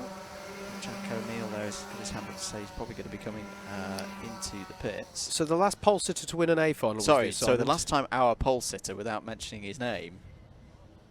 The last time our pole sitter. Yes. The one coming into this one. Yes. Right. Sorry. Because I've said this stat before and cursed it. Okay. So you're going for your championship tables of previous years. Sorry, I misunderstood the assignment, sir, and my dog ate it. Bear with me. Reece Pope there, who has been fantastic today. He could be a factor in this final. It's not going to be this year. It's not going to be this year. Good point. Ned Bars, last race he'll have that #1 kart plate on his kart, so at least for now. He'll want to finish this well. No, I'm not going to guess it. I think I know which one it is now.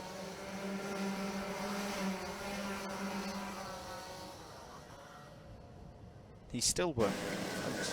Keep your comments coming in. If you're enjoying the coverage as well, and you haven't already, do please make sure you click that subscribe button for Alpha Live. James Fitchu will like you very much if you do that, and the channel's cracking on to 20k subscribers, so thank you for your continued support. Is it the controversial finish at Buckmore that I'm thinking of? Quite possibly. Quite possibly. As I say, he was in the heavyweights. Well, there's one. You can see one there, and there's another one a little bit later on in the season. So at least looking at, what are we looking at? Round 8 of 2019 in the heavyweights, which was at Wilton Mill on the 8th of September 2019. Nope, wasn't on pole though. Wasn't on pole that day, but Yeah, that was the last time Steve Brown, unless he won one very early on in 2020 in the heavyweights. No, I've checked that. The last time Steve Brown won a Club 100 Sprints A final. Can he break that duck here today? Can Daz Teal continue his streak of A final wins, or is it going to be someone else? I think we're going to go around one more time. Just going to see if he did he start on pole at then? Might go back even further when he's done a light to flag. Yeah, I think he's had a final pole position more recently than that. I want to say one of the Wilton streams last year in 2020 he had pole position. So yeah, it was round 8 2019 when our pole sitter last won one. Either way. But yeah, this is going to be. I'm sure we've got plenty of flans. Maybe we've got some flans. What I was thinking of was fans. I'm sure we've got plenty of fans tuning in for this one. But it's a really, really impressive top 10, this grid, isn't it, mate? It is. And the early laps of this race, I feel, are going to be crucial. If someone can break away from the pack, they may have a good chance here that the others cannot overcome. Here we go then. A final time in the lightweights for Club 100 at Bayford Meadows to finish the season. Away we go. Good start for Steve Brown. Can Reece Pope get in P2? It's the difficult thing of starting in P2. He's having a good fight with Daz Teal, but I think Teal has got second place. Has a look down the inside of Brown for P1. But off of turn number 4, that's the first difficult bit of the job done for Steve Brown. He's held onto the lead from pole position.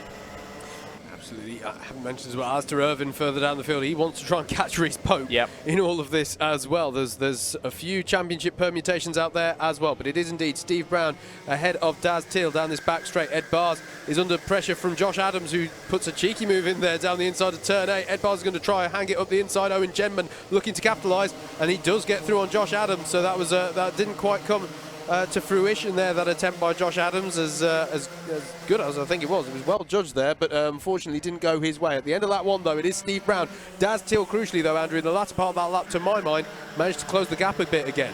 Big move down the inside from Josh Adams on Owen Genman. Owen Genman on pace is probably one of the favourites for this race, and that's a bold statement from the youngster Josh Adams to overtake for 7th place. Jack O'Neill up to 20th place on that first lap. Andrew, he's working up the field. What can he do? Mike Coppin not able to make quite as much progress, only up 2 positions there. James Wattis up to 15th on that first lap as well. Good effort there throughout the field. But those are some of your biggest movers. Garrett Berry as well, actually up 4 as well. But not a lot of spread in this field in the early stages here. So much pace under these drivers. Daz Teal, you've got to work with Steve Brown at the moment. Get that gap out to Reese Pope. Let's have a look at the times as they come over the line. Daz Teal took a fantastic victory 2 weeks ago at Lydd. It's another popular victory in the paddock. The gap is just under 7. He's gone down the inside. He's gone down the inside of Steve Brown. It's a clean move and has taken the lead. Daz Teal leads Mr. A final in the autumn of 2021. He's at it again. Yeah, this is another impressive turn of pace here from Daz Teal. Reese Pope still in 3rd place there. Fraser Brunton as well. What a great showing it is from him today. There in 4th place. Round this tricky section now. Grip not at a premium, especially today. Kart wants to understeer away from you, but that is a big lap from Daz Teal. He has the lead as they finish lap number 3, but it's closed everything up. Reese Pope is there in 3rd place with the blue and black helmet. Fraser Brunton in 6th. Fastest driver out there at the moment, though, is Ed Bars in 6th place. Down the inside goes Reese Pope. It's happening again for Super GT. We've seen this before. Him get the pole position in the A final, but just not quite have the speed in the longer race format to hold on for victory. Yeah, absolutely. And when Andrew was talking about Mr. A final, Daz Teal has won the last 2 rounds. Just so happens we've been able to stream that as well. If Daz would like to hire myself and Andrew to commentate on all aspects of life, such that we bring him such good fortune, then we're open. We can talk about that. We can talk about it in both senses of that. But yeah, this would be his 3rd straight round victory to close out a very impressive end to his season. My goodness, what a momentum that would be going into a 2022 campaign. Ed Bars staying in touch with Dan Healy there in 5th place. Mike Philippou past Aidan Rudge up into 9th place on that last lap, and Jack O'Neill up into 16th place ahead of Bailey Morgan. But it's a difficult final for these drivers to make the progress in. The calibre of this field is just so impressive at the end of this one.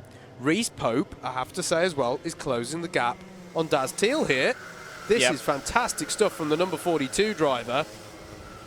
And I mean, as it currently, we've been talking a little bit about his battle with Alistair Irvin for 2nd in the Class 2 standings. This would very much seal the deal for Reese Pope.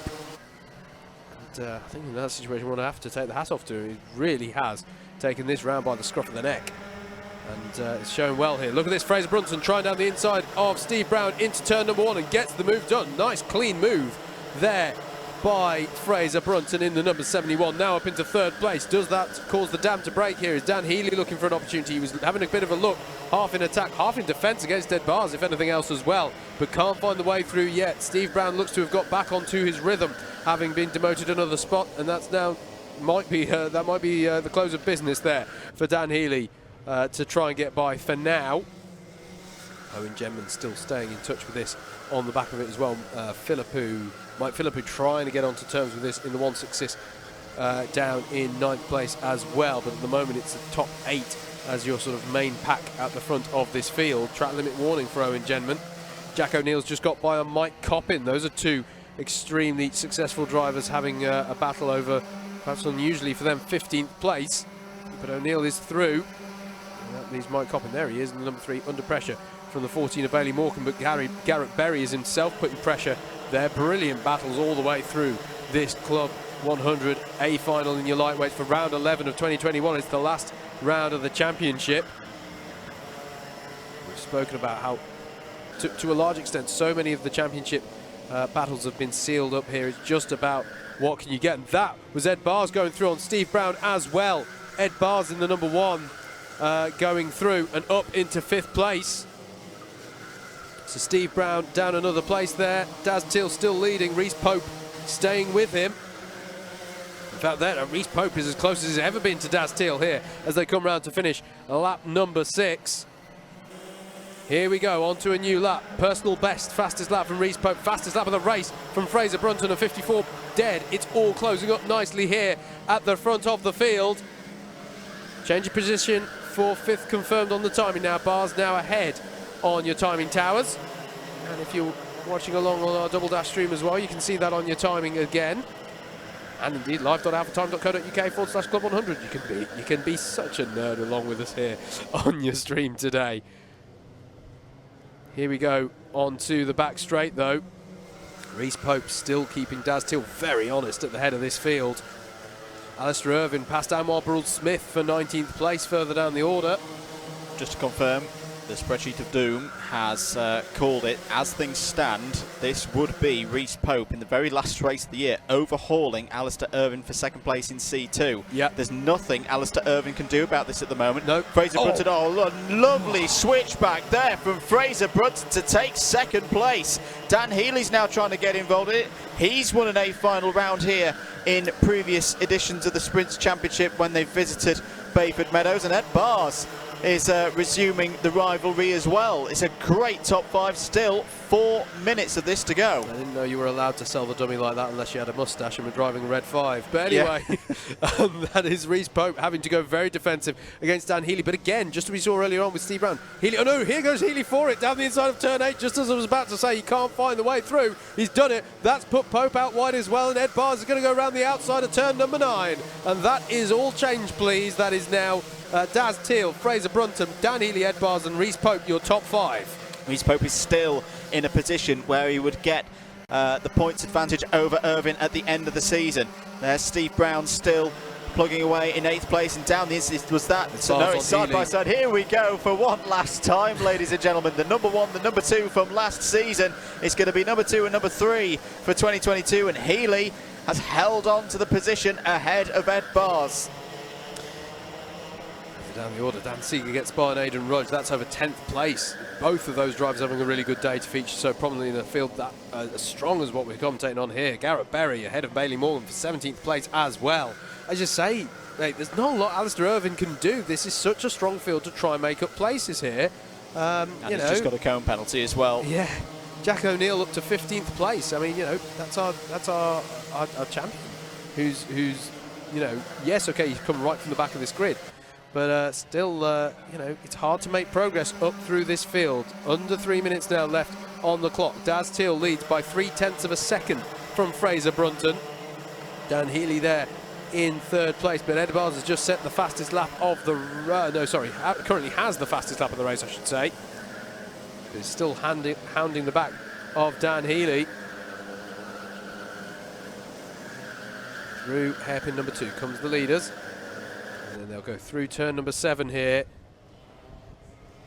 Onto the back straight, into this swooping left-hander here at turn number 8. And who's that defending in the background? That looked like Genman having to defend against Steve Brown. Is that Super GT putting in a move in the back? Well, he was trying, I think, but he couldn't make it stick. Still Josh Adams ahead of Genman and Brown. That's 6th, 7th and 8th at the moment. Probably the calmest lap of the race, that one, so far, as we come on to lap number 12.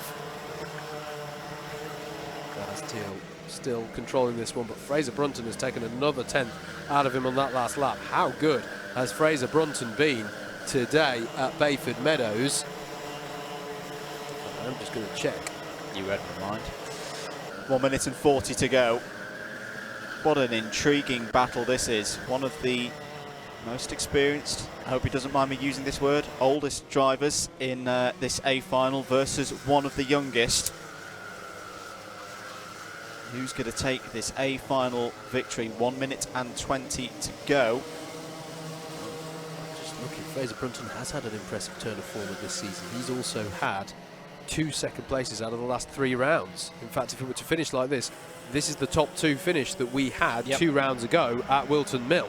I don't think Fraser Brunton's won an A final before. No, sorry, that was, I think you're correct. He has not taken a win.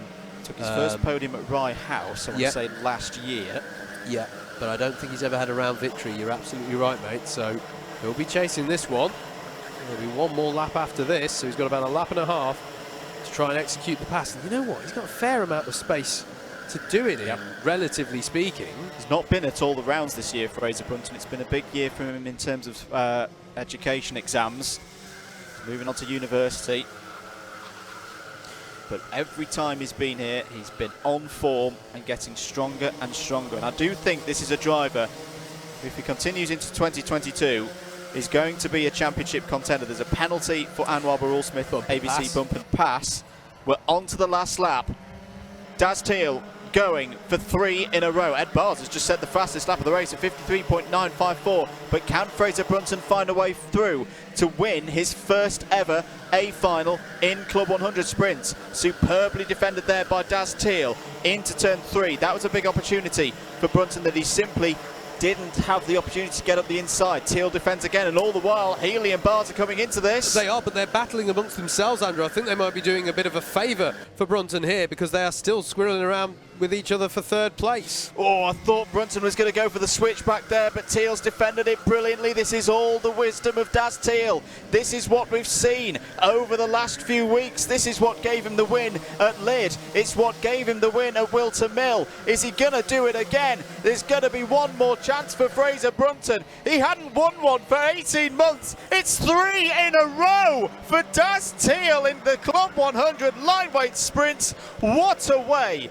to finish his season. A top 5 spot in the championship is more than confirmed for Daz Teal.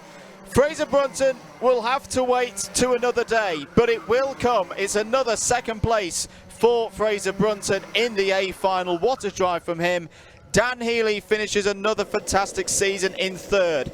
4th for Ed Bars. A valiant last day with the number 1. Reece Pope wins in C2 and by our calculations is 2nd in the C2 Championship in lightweights this year. A fantastic day's racing to 5th in the A final. Top 2s in all 3 heats. What a piece of racing. Owen Chenman in 6th place. Didn't quite have the speed in the final. Josh Adams 7th. 8th for the returning Super GT. Steve Brown in the top 10. Mike Philippou 9th. Dan Seeger is on the podium in C2. 10th overall. Completing that podium in C2 is Aidan Rudge. He's been fantastic today in 11th place. Steve Hicks 12th. James Wattis 13th. 14th. James Martin.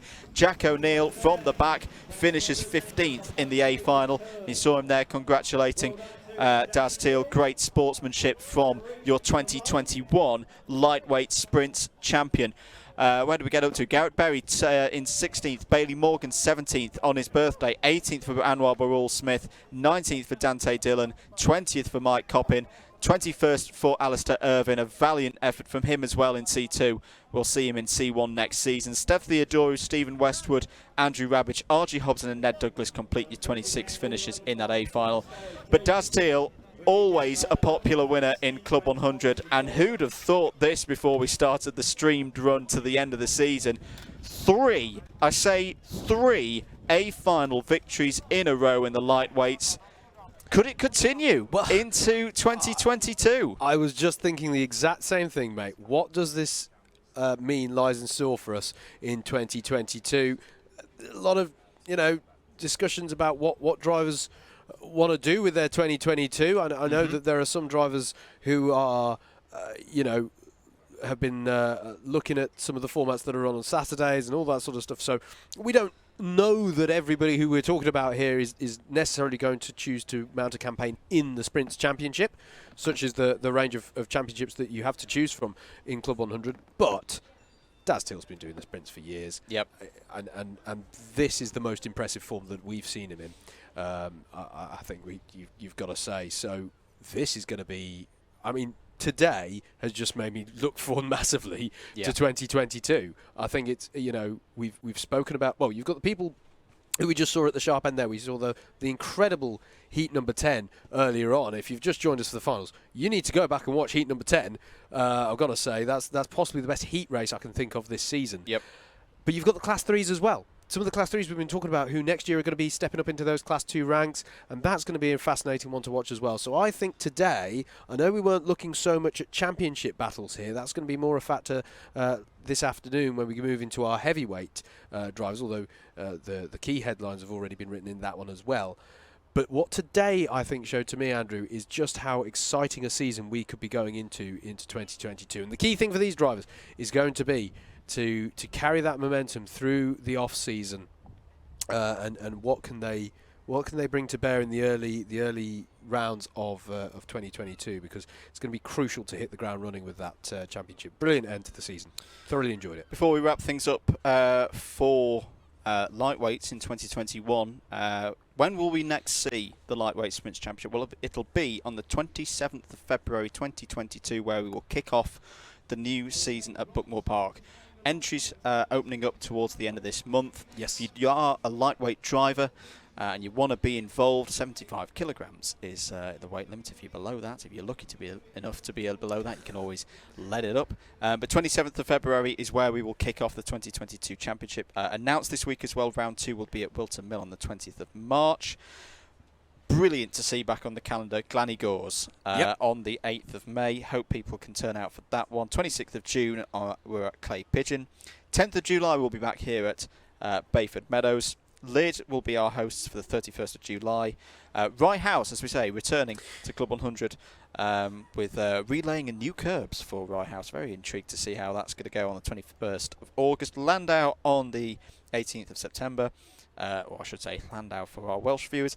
9th of October we'll be back at Wilton Mill. Ella Park for the 30th of October. 13th of November for Bookmoor Park. All of those dates remain provisional until the 31st of December 2021. But that is your 22 calendar. It's a belter, and we very much hope to be there. Club100.co.uk is the place to go if you want details of any of that. If you're an experienced racer or you're someone who's looking to get into what is regarded as the highest level of arrive and drive karting in the UK, nay Europe, head over to club100.co.uk. All the details are there for you. Give the office a call if you've got questions. They're more than happy to help. Well, that is it. That is Lightweight Sprints for 2021 done. Don't go anywhere. If you're on the YouTube stream with Alpha Live, do make sure you've clicked the subscribe button, the like button, and given the stream a share on your social media platform of choice. Because we are back this afternoon with it all again for the heavyweights. But thank you very much to the lightweights. Jack O'Neill is your champion for 2021. Congratulations to Peter Knight and Samuel Essery for their C2 and C3 championship wins.